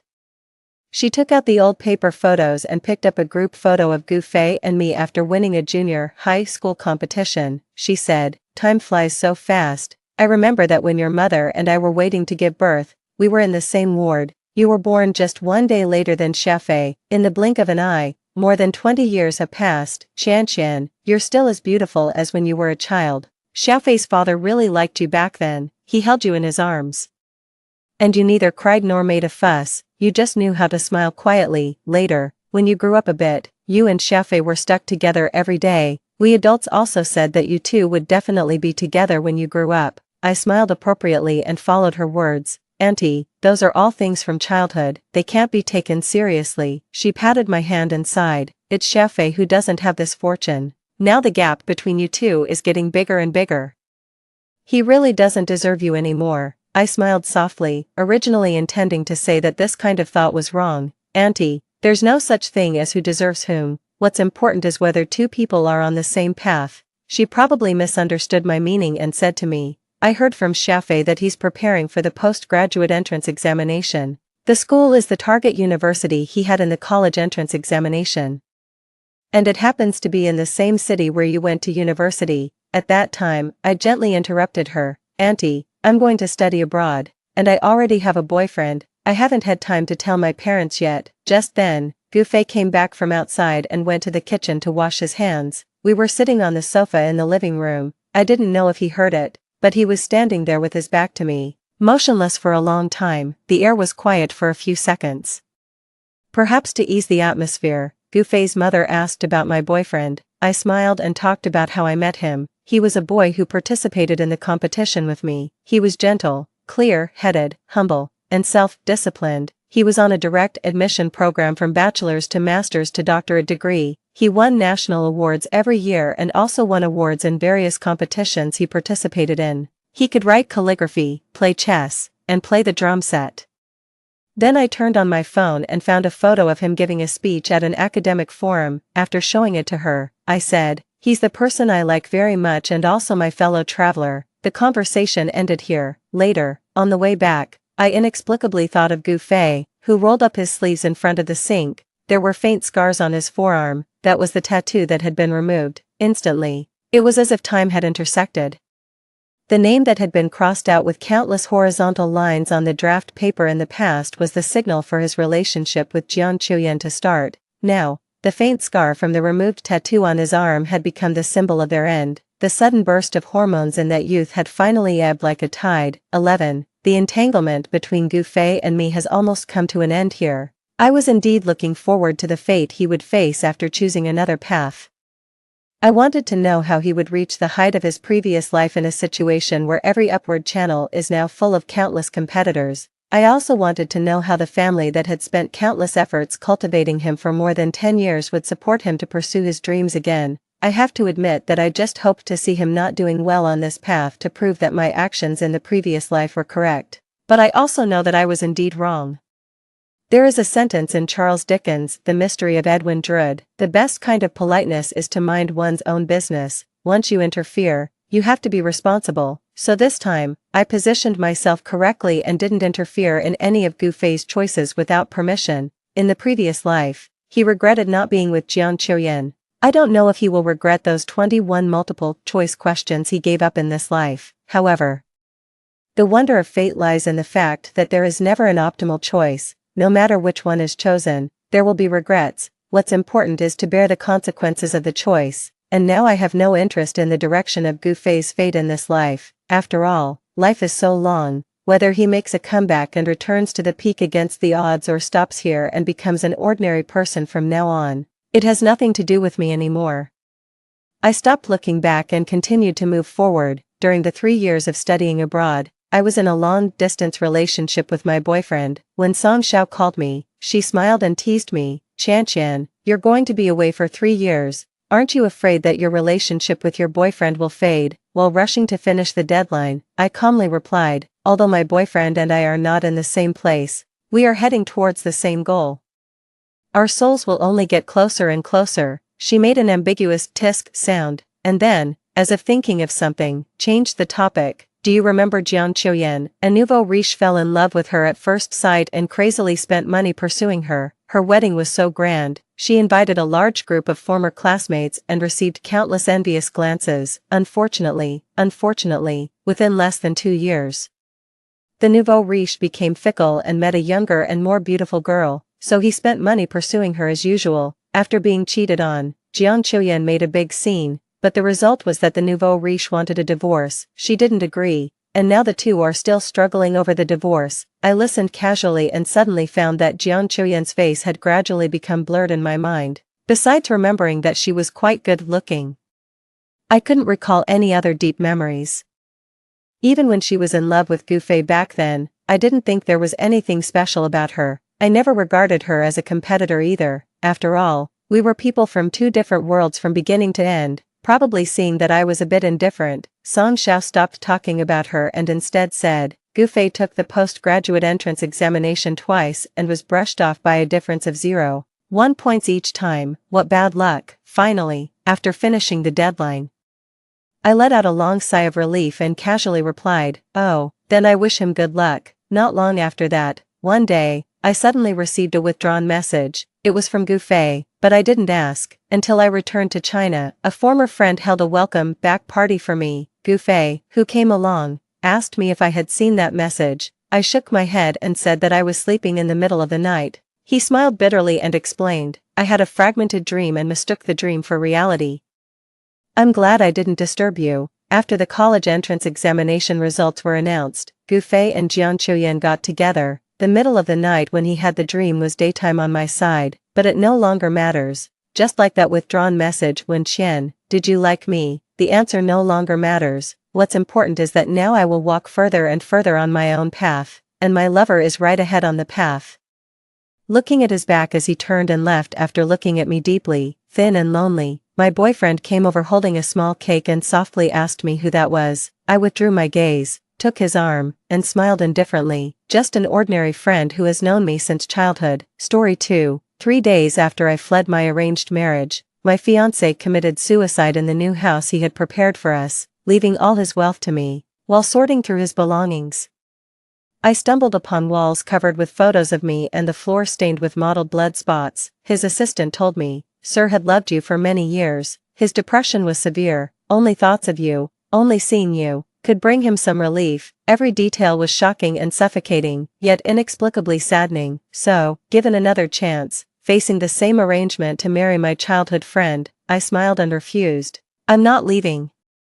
I wanted to see just how foolish the man who loved me dearly could be. Shenmu died on the 3rd day of my escape from the marriage. My father and brother, with faces full of regret, had just informed him about my fleeing when they stepped out of the estate and received the news of Shenmu's suicide by wrist cutting. His death was pronounced despite attempts at resuscitation. A will already in place left all his possessions to me.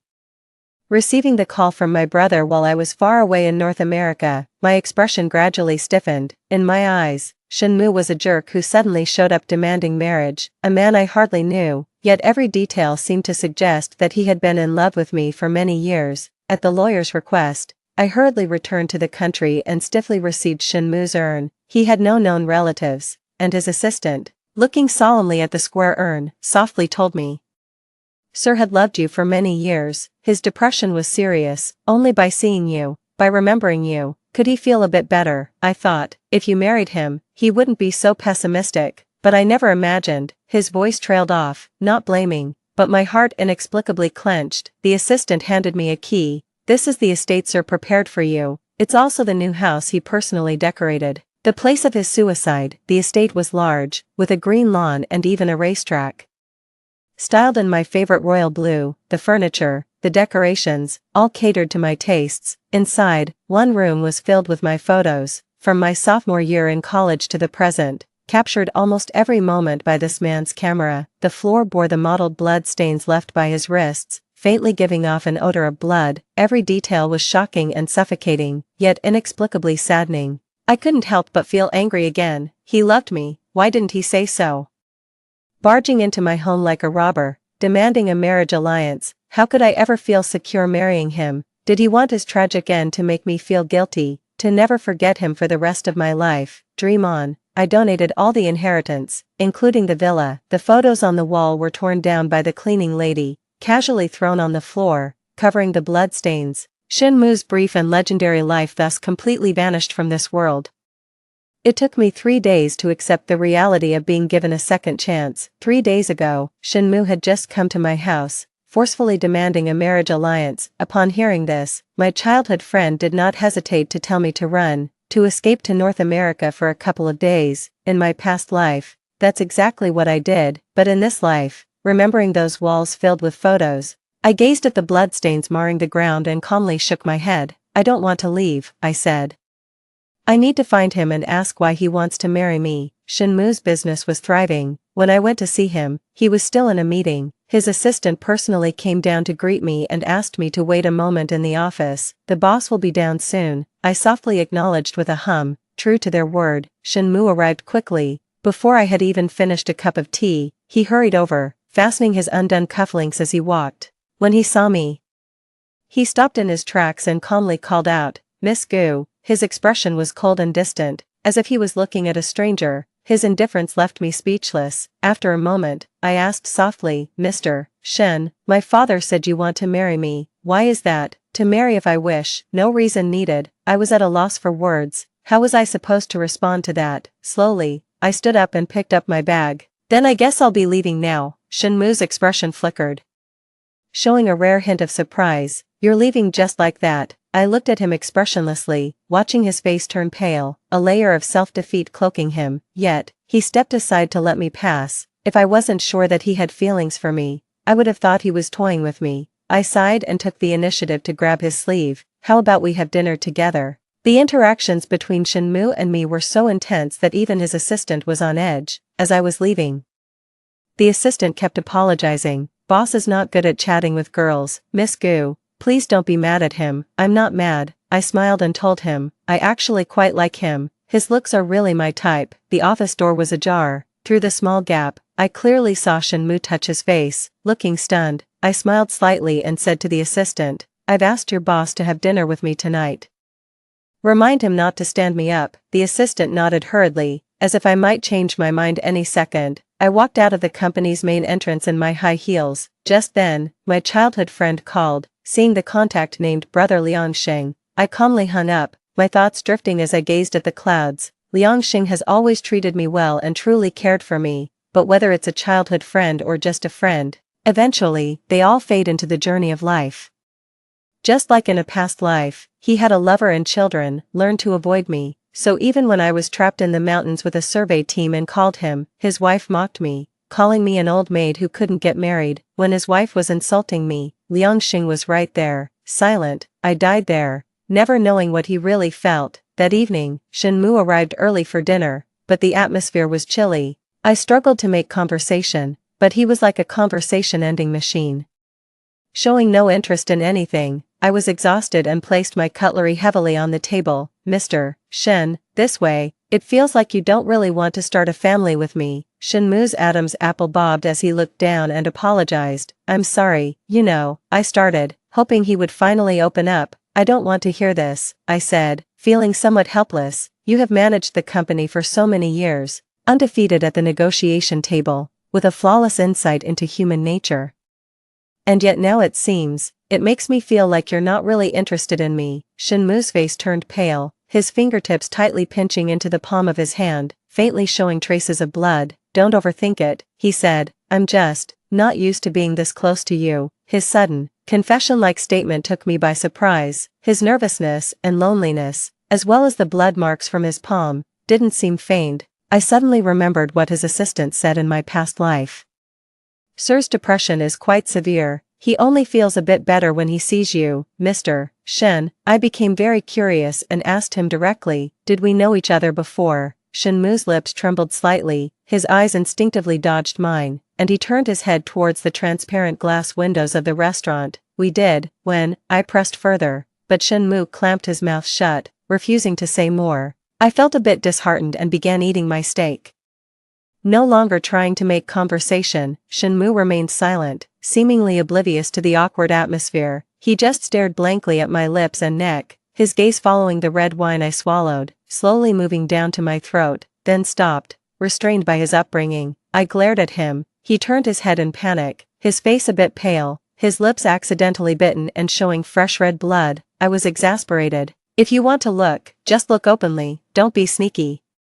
We're about to get married soon, Mr. Shen. Can't you do something more aboveboard? I had said, annoyed. He had taken so many photos of me, hired so many people to watch me, and even bribed my nanny. If it weren't for his tragic death in my past life, I would have already reported him for being a creep. But his assistant also said that Shenmu was ill. I should be more patient with a sick person. I took the initiative to grasp his hand, ignoring his momentarily stiff expression, and gently wiped the blood from his palm with a damp tissue. Such beautiful hands. Don't harm them anymore, okay? Shenmu didn't respond, just stared at my eyes for a long while, then asked quietly, are you willing to marry me now? Did you give me an option not to? His Adam's apple bobbed. Actually, if you don't want to, you could run away from the wedding, or find you and scold you, saying I would never marry you. I stared into his eyes. I have no problem doing that, but Shenmu, what would happen to you? The outcome was clear, he would die. In my past life, I never understood how someone could be so weak and incapable, to fear even a meeting, and to end his life so casually just from the news of a runaway bride, but still, I couldn't bear the thought of his death. Shenmue was undoubtedly a genius, with a sharp vision, yet his background remained a mystery. Despite all the digging, no one could uncover his origins, leaving everyone to only watch as he seized the internet boom and rose rapidly. Amidst the light-hearted laughter, he left the old families of Jiang City gasping for air. But such a person, in the prime of his life, he committed suicide over a woman. In his past life, Shenmue became the laughingstock of the public, crowned as the top love-brained person, due to deliberate hype by others. He was subjected to very harsh criticism. I don't want all this to happen again. On the way home, I thought a lot with my mind blank. Eventually, looking at Shenmue who was driving emotionlessly beside me, I decided to talk to his assistant in a couple of days. I really don't know how to get along with this guy. And then, his illness. Is there really no solution? The black Rolls-Royce stopped in front of my villa, and coincidentally, I met Liangxing coming over with pastries. Shenmue squinted his eyes. Should I go down and say hello? I turned my head and asked him. Liangxing is a very good friend of mine. No need. Shenmue leaned over and unbuckled my seatbelt. You go home. Though I said no need, my heart suddenly turned cold and bitter, as if I had swallowed a bitter herb. I grabbed his wrist. He and I are really just friends. Don't overthink it. I won't, really. I turned my head and saw him gripping the steering wheel tightly, his veins faintly showing. I touched his fingertips. Can you tell me if there's anything bothering you?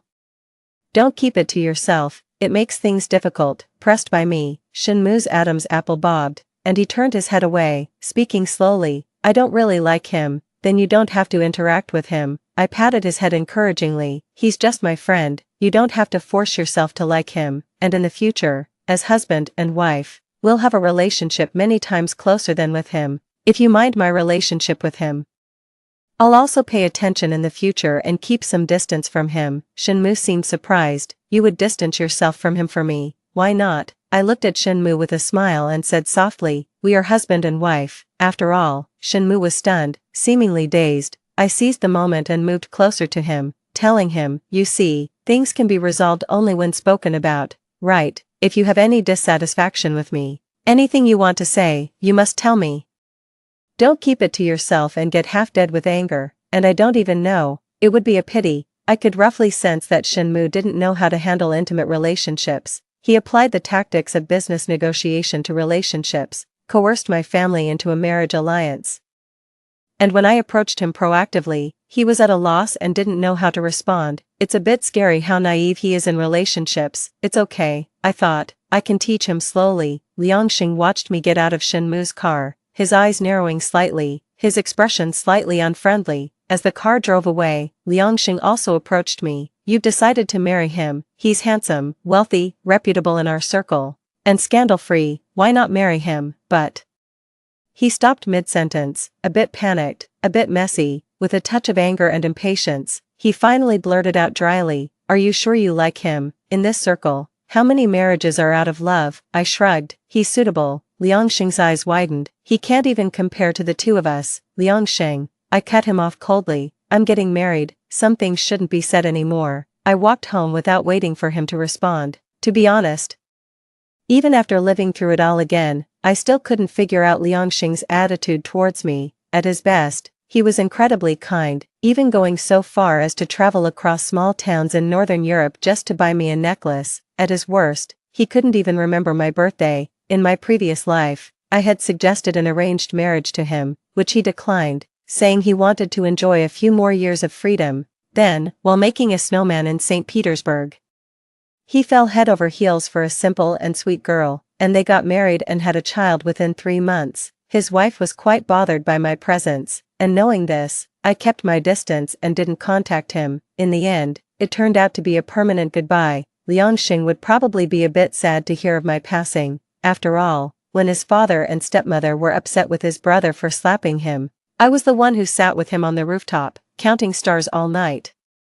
The next day, when I went to see Shenmue, he was still in a meeting. Through the transparent glass, I could see his serious expression, and the suit he wore seemed to add an edge to his demeanor. I waited in the lounge and chatted casually with his assistant. The assistant was very discreet and kept beating around the bush about his condition, pretending not to know what I was talking about, which left me feeling helpless.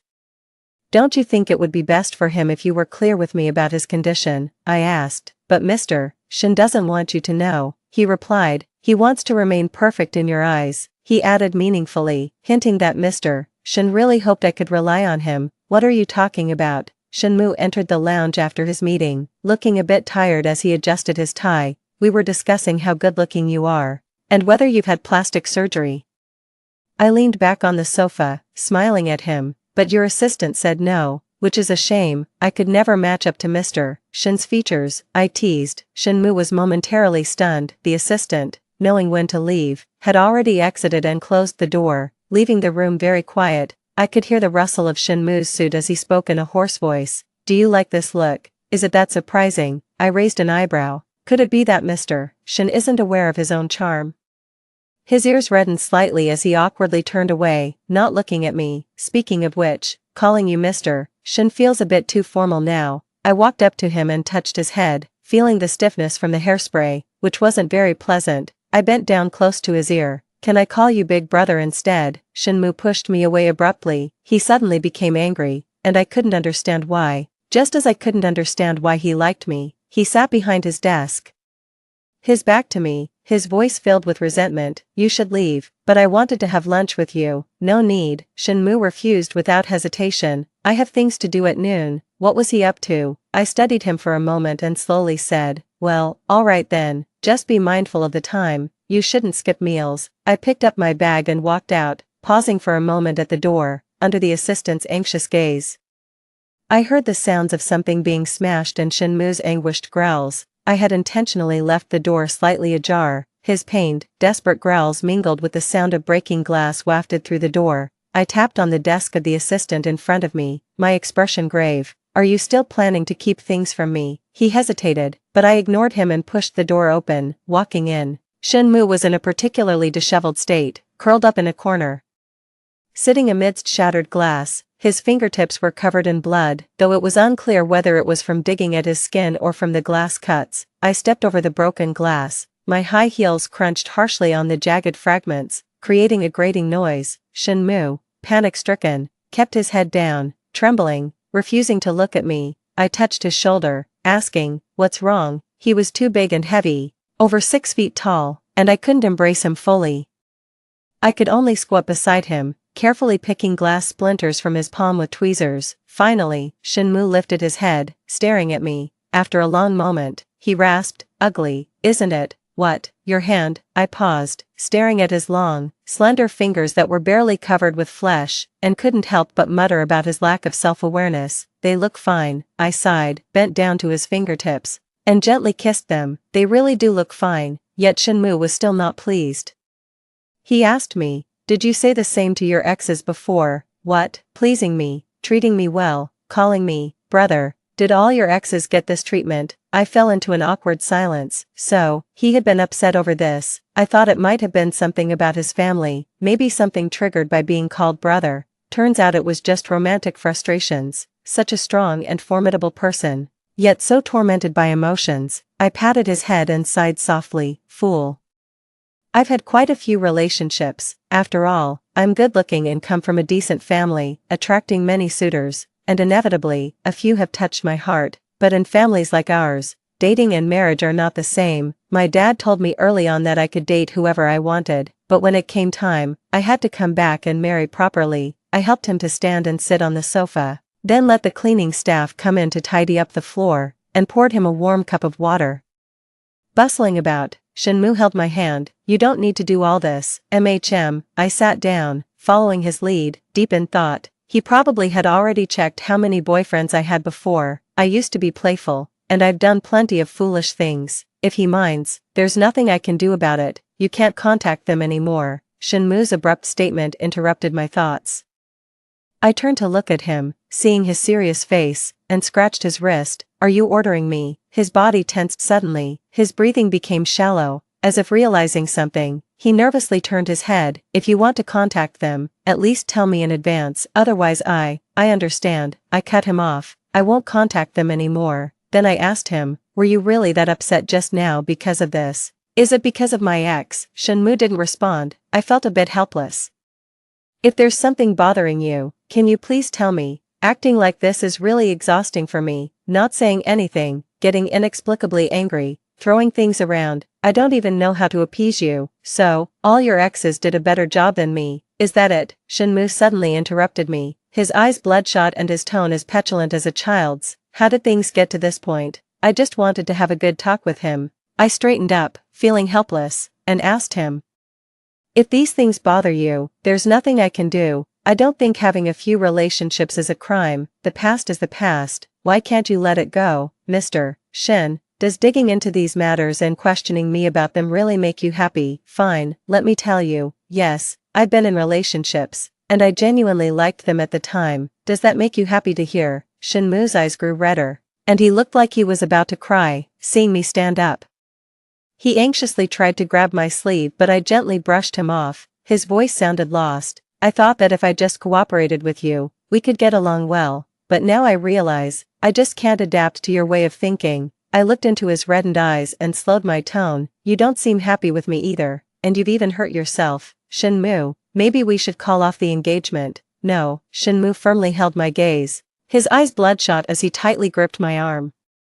Repeating over and over, no calling it off. Our faces were so close I could see the fine hairs on his cheeks, and with his pitiful tone, it really felt like I was bullying a child. I absent-mindedly ruffled his hair and asked him once more, so tell me, why do you want to marry me? Shinmu's eyes flickered, he turned his head away subconsciously, but I caught his chin. Tell me, Shinmu, tell me. I stared intently at him. I don't want to be a fool who knows nothing. His eyelashes trembled. His voice hesitant, I want to marry you. Why do you want to marry me? Tears welled up in his eyes as he blinked at me, seemingly pleading and at a loss for words. I spoke for him. You like me, don't you, fool? What's so hard to say about that? I rubbed his cheek, trying to stand up, but he pulled me down onto the couch. The gentle facade was broken as he wrapped his arms around my shoulders, sobbing softly. I'm disgusting like this. Aren't I, a disgusting person like me liking you? That's annoying, right? I watched him in disbelief. What was he thinking? Disgusting? Does he hate it? Doesn't he know that he tops the list on the internet as the most desirable man to marry? How can someone like him feel so insecure? I feel like I'm beginning to see something. I hold his face, forcing him to look up and wipe the tears from the corners of his eyes. When my friends found out I could marry you, they were all envious, saying I must have accumulated luck from 8 past lives to marry you. How come it seems like a disgrace when it comes to you? He buried his head in my neck and shoulder without saying a word, but at least he stopped crying. I patted his back and sighed softly. Brother, can you please have a little more confidence in yourself? You own a 32-story building. Everyone outside respectfully calls you boss when they see you, and you're so handsome. Isn't it normal that I would fall for you? Shinmu shuddered slightly, hardly believing as he asked in a low voice, you like me, what else? Do you think a girl who comes to see you every day has nothing better to do? I patted his back, telling him gently, brother, a girl doesn't waste time on someone she's not interested in. You need to have some confidence too. You're really great, and we'll be great together. Believe me. Shinmu began to cry again, his tears soaked my collar. Warm and slightly tingling, you can't lie to me. I won't lie to you. My heart went soft, gently touching his earlobe, feeling the damp heat at my neck, and my heart pounding. He's unlike anyone I've dated before. It's intriguing, I thought. Shinmu is incredibly fragile inside. A single word, a gesture, an attitude from me could easily make him crumble. This shouldn't be the case for a CEO of a public company, yet, the reality is bizarre and absurd. He awkwardly stood up, his cheeks flushing furiously, yet habitually keeping a cold expression. Looking at me, he asked softly, are you hungry? A little. I stood up, straightened my rumpled clothes, pulling them down to cover my exposed waist. Shinmu turned his head away, his face as red as a ripe apple, making my heart flutter. Is he that innocent? This guy is nearly 30, surely he's not still. I suppressed my speculation and lazily made a request. Have your assistant bring something up. I don't feel like going out. Okay. Shinmu went out to instruct his assistant while I watched his tall figure from behind the light, gesturing at his long legs, realizing more and more how perfectly proportioned he was, handsome, well-built, wealthy, and not promiscuous. If it weren't for his mental issues, he probably wouldn't have ended up with me. I sighed. A significant reason for Shinmu's poor mental state is his insomnia. His assistant, extremely embarrassed, told me that Shinmu has been sleeping with my photo many nights. I didn't ask where he got the photo. The assistant breathed a sigh of relief. Returning to Shinmu's side, I watched him work for a while. His ears turned red, and he seemed unable to concentrate. He put down the document in his hand. Is it that interesting to look at me? I nodded subconsciously. Then after a moment, I remembered the real purpose of my visit. Can I visit your house, the new one you've been preparing? Shinmu was taken aback. Why do you suddenly want to go there? I just want to see it, considering I'll be living there in the future. He never refused me, simply nodding in response. He added, let me know if there's anything you're not satisfied with. Once again, I stepped into that elegant and noble manner, my eyes involuntarily moistening. The place was brightly lit, with the sun casting oblique rays that warmly embraced me. It was comfortable, not like in my previous life, where it was so cold it made me want to escape. I stealthily glanced at the locked room on the top floor to the right. I knew it contained my photos and his replicated oil paintings, clearly my face, with a black mole near the eye. I followed Shinmu into the bedroom in silence. The room was adorned with bright red sheets and quilts, embellished with a large happiness character. Standing by the bed, I felt a mix of laughter and tears. Finally, I tugged at Shinmu's sleeve and asked him, do you really want to marry me that much? His Adam's apple bobbed. Is there anything you're dissatisfied with? No, everything is perfect. I pulled him to sit on the bed. When did you start preparing all this? Just these past few days. He skillfully extended his fingers for me to play with, helplessly obedient.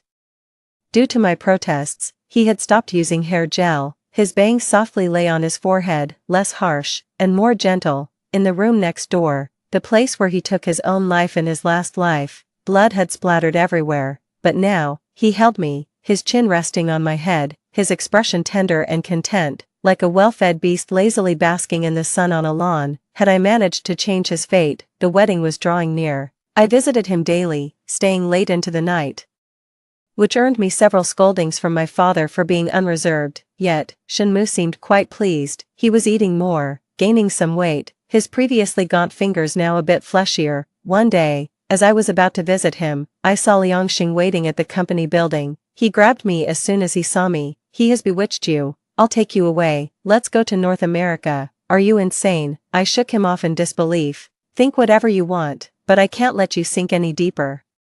Liangxing clenched his teeth. You don't love him, Wan. It's just novelty to you. You can't just throw your life away, whether I like him or not. What does it have to do with you? I found it strange. Don't you think you're being too nosy? Liangxing, with eyes red with bloodshot, suddenly looked sorrowful. His voice turned soft, almost pleading. What about an arranged marriage between us? Wan, you can't just abandon me like this. He looked as disheveled as if he had been beaten.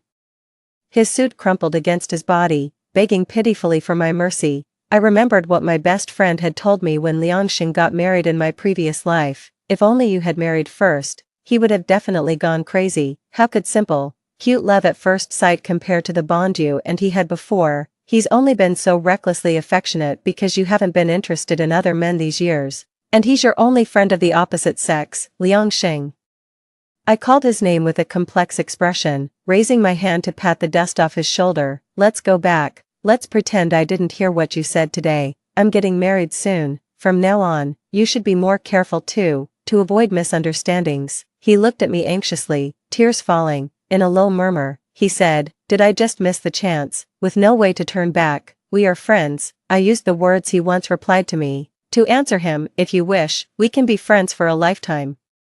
When I pushed the door open, Shinmu was sitting on the sofa, a gloomy aura enveloping him. Why are you so late today? I ran into a friend downstairs and chatted for a while. I placed the snacks I brought on the table and turned to see him still looking sullen, which was strange. What's wrong? Shinmu looked up at me, his voice tinged with a hint of grievance. How was your chat with Liangxing? How did you know? I was about to ask how he knew, but then I remembered the people he had around me and decided it wasn't necessary. I told him the truth. He came to find me, said he wanted to take me away. A shadow passed over Shinmu's eyes. I patted his shoulder, leaning against him lazily and said, but I refused him. I told him I wanted to stay with you. Shinmu slowly responded with an oh. Aren't you going to praise me? He turned his head. What's there to praise? I just declared my loyalty to you in front of another man, I said, pretending to be annoyed. How can you not show any appreciation? Shinmu swallowed hard, looking at me bewildered. After a moment, he stood up and took a box from the drawer. Opening it,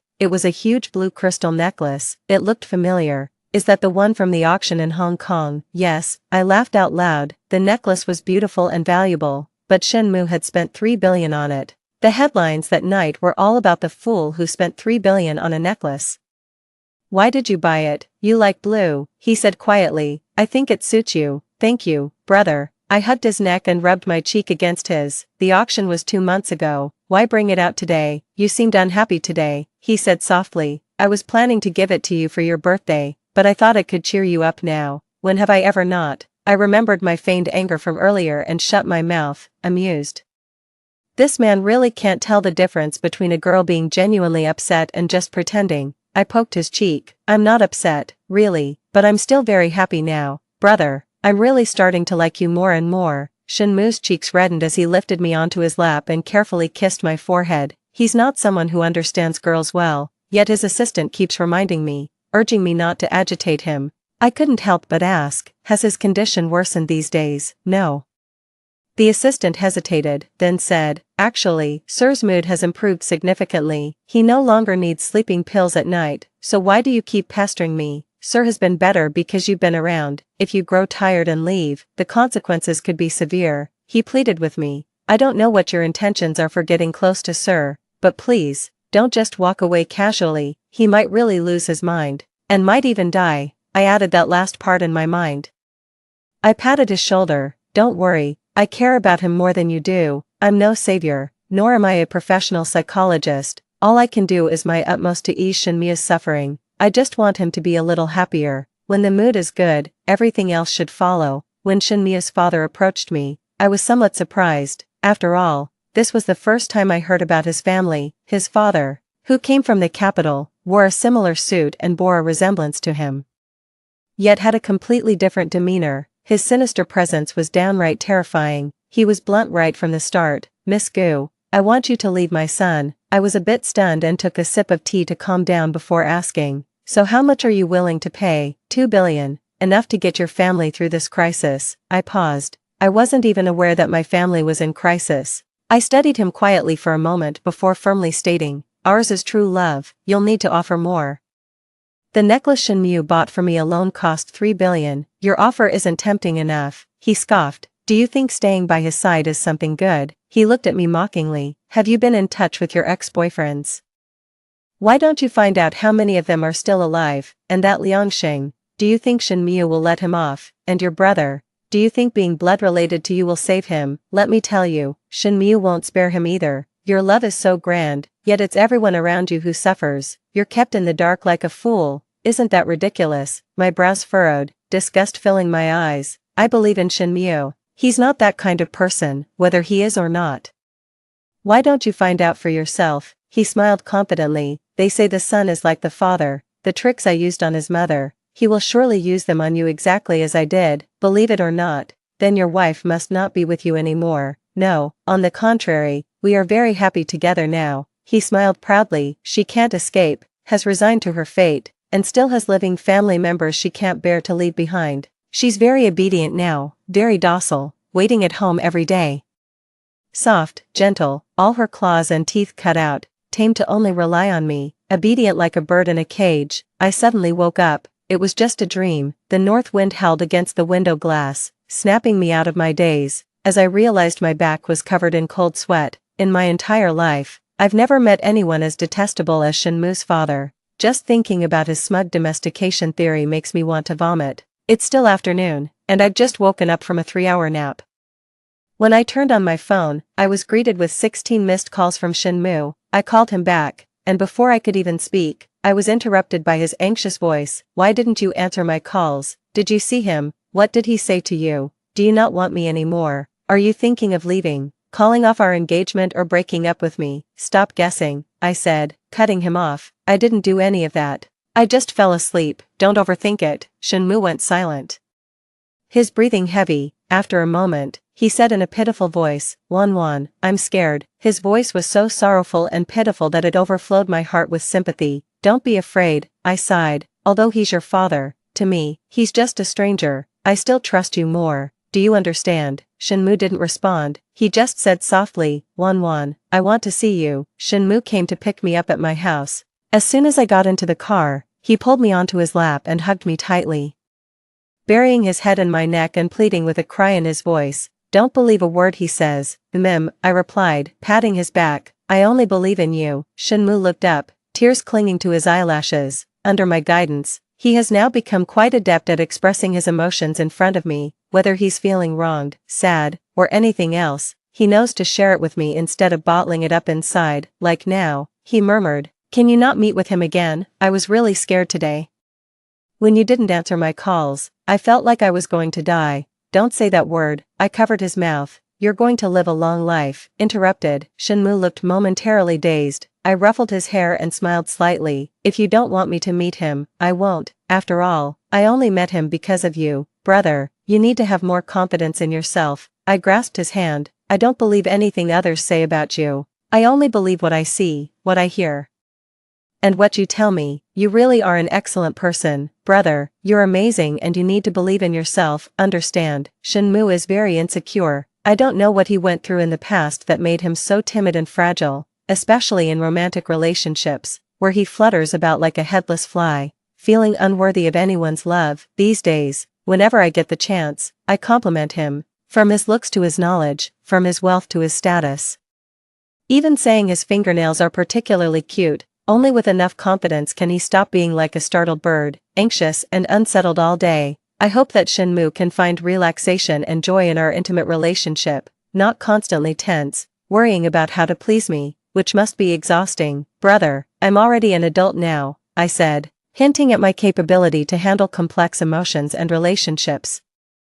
"Having your own judgment means not changing your opinion of me just because of a careless remark from someone else." I leaned in and hugged Shenmue's shoulders. "I like you, and I can speak for myself. Whatever the issue, I'll ask you directly. I definitely won't leave, and you're so outstanding. I don't want to let you go and give someone else the advantage." Shenmue's eyes sparkled like diamonds, radiant and bright. Since I first met him, the aloofness that once cloaked him had diminished, replaced by a warmer, more humane touch. He no longer resembled the withered wood that seemed ready to perish at any moment. My presence had finally made a real impact on him. I could roughly guess that Shenmue's family background caused him a lot of pain, but when he hugged me and softly said he disliked his name, I was still a bit shocked. He hates that I came between him and my mother, and he named me hoping I would die soon. Mu, like the sunset in the west, from his birth. His father had wished him dead. How could someone be like that? My heart felt bitter as I held his hand. "But your mother loves you." "She doesn't love me," Shenmue said with a bitter smile. "She's just trapped by me. She's different from you. She's a very traditional woman. Even though she's well educated, she stubbornly believes a woman's place is to support her husband and educate her children. After I was born, all her rebellions became empty. She couldn't leave me because of her sense of responsibility, but on her own, she couldn't provide a comfortable life for me, so she resigned herself to her fate." His voice was frantic as he spoke, his eyes reddening, moist as if veiled by a layer of mist. It was heart-wrenching to see. "But none of this is your fault. You shouldn't have to bear the consequences of your father's actions," I told him earnestly, feeling the warmth of his chest. "Brother, you're amazing, truly outstanding. Your mother would definitely be proud of who you are now." Shenmue gave a wry smile. He patted my head. "Only you always see the best in me. So, Wanwan, you're all I have." He held me tightly, his chin resting on top of my head, pleading earnestly, "You must never leave me. I'd go mad without you." Opening my email to see a barrage of spam, I momentarily wanted to meet the person responsible. How much hatred must one harbor to not bear seeing their son happy, determined to ruin it? I took a deep breath. The emails were mostly threats or included photos of my exes, mentioning how miserable their lives were, earnestly advising me to stay away from him. I didn't even look at them, just deleted all the emails right away. Lately, I'd been busy preparing for the wedding, frazzled by the guest list from my family. As a result, I've had less contact with Shenmue, so when I received a frantic call from my assistant in the evening about his suicide attempt, I was caught off guard. For a moment, I felt as if I had plunged into an icy cave. Just before his suicide attempt, Shenmue had met with his father. I don't know what was said, but it triggered his fragile nerves. Right after his father left, Shenmue slit his wrists. Fortunately, he was found in time. Outside the emergency room, I hugged my shawl, squatting against the wall on the floor, my teeth chattering uncontrollably. How could there be such a father? He must have known Shenmue was psychologically fragile, yet he pushed him mercilessly to the brink. When Shenmue was wheeled out, he was hooked up to and for, his face deathly pale. The little color he had regained these past days was completely wiped out, sitting on a chair beside his bed. I stared blankly at him for a long time until he woke up. As soon as he opened his eyes and saw me, his voice hoarse and rough, he called my name, Wan. I ignored him and got up to call the doctor. After the doctor took away the 4-bag, I stood by the bed, silently staring at his pale face, scaring him. He anxiously said, "If you're upset, just scold me, or even hit me, but don't ignore me like this, Wan." He seemed really afraid of this cold violence. Every time I gave him the silent treatment, he'd panic like a child who hadn't grown up. Clutching at my sleeve, begging for forgiveness, but this time, I didn't plan to indulge him. I ignored him all day, watching him lost and despondent, sinking into confusion and self-loathing. The scars on his wrists were gruesome, reopened and bleeding again, prompting even the doctor to advise me, "Consider the patient's feelings first." "I know," I said softly, "don't worry." Back in the hospital room, Shenmue sat blankly, his gaze empty as he stared out the window. He was too fragile and disheartened, like a body without a soul. "Shenmue." I stood 3 meters away and called out to him softly, my tone emotionless. He seemed to realize something, closed his eyes in pain, and refused to respond. I didn't care about his evasion and told him directly, "Let's call off the engagement." The vase on the bedside table shattered, his expression twisted momentarily, then quickly fell into decay and utter despair. He rasped my name, Wan. Trying to crawl out of bed to reach me, his wrist wounds tore open again, blood gushing. I stepped forward to press down on his wrist, gently touched his disheveled hair. "What do you want to do now? Lock me up like your father would, trained to obey only you, or would you rather hurt yourself than lay a finger on me?" Wan. Shenmue looked up at me, his eyes wide with panic. I answered for him, "You would choose the latter, wouldn't you?" I leaned down and kissed his lips. A kiss devoid of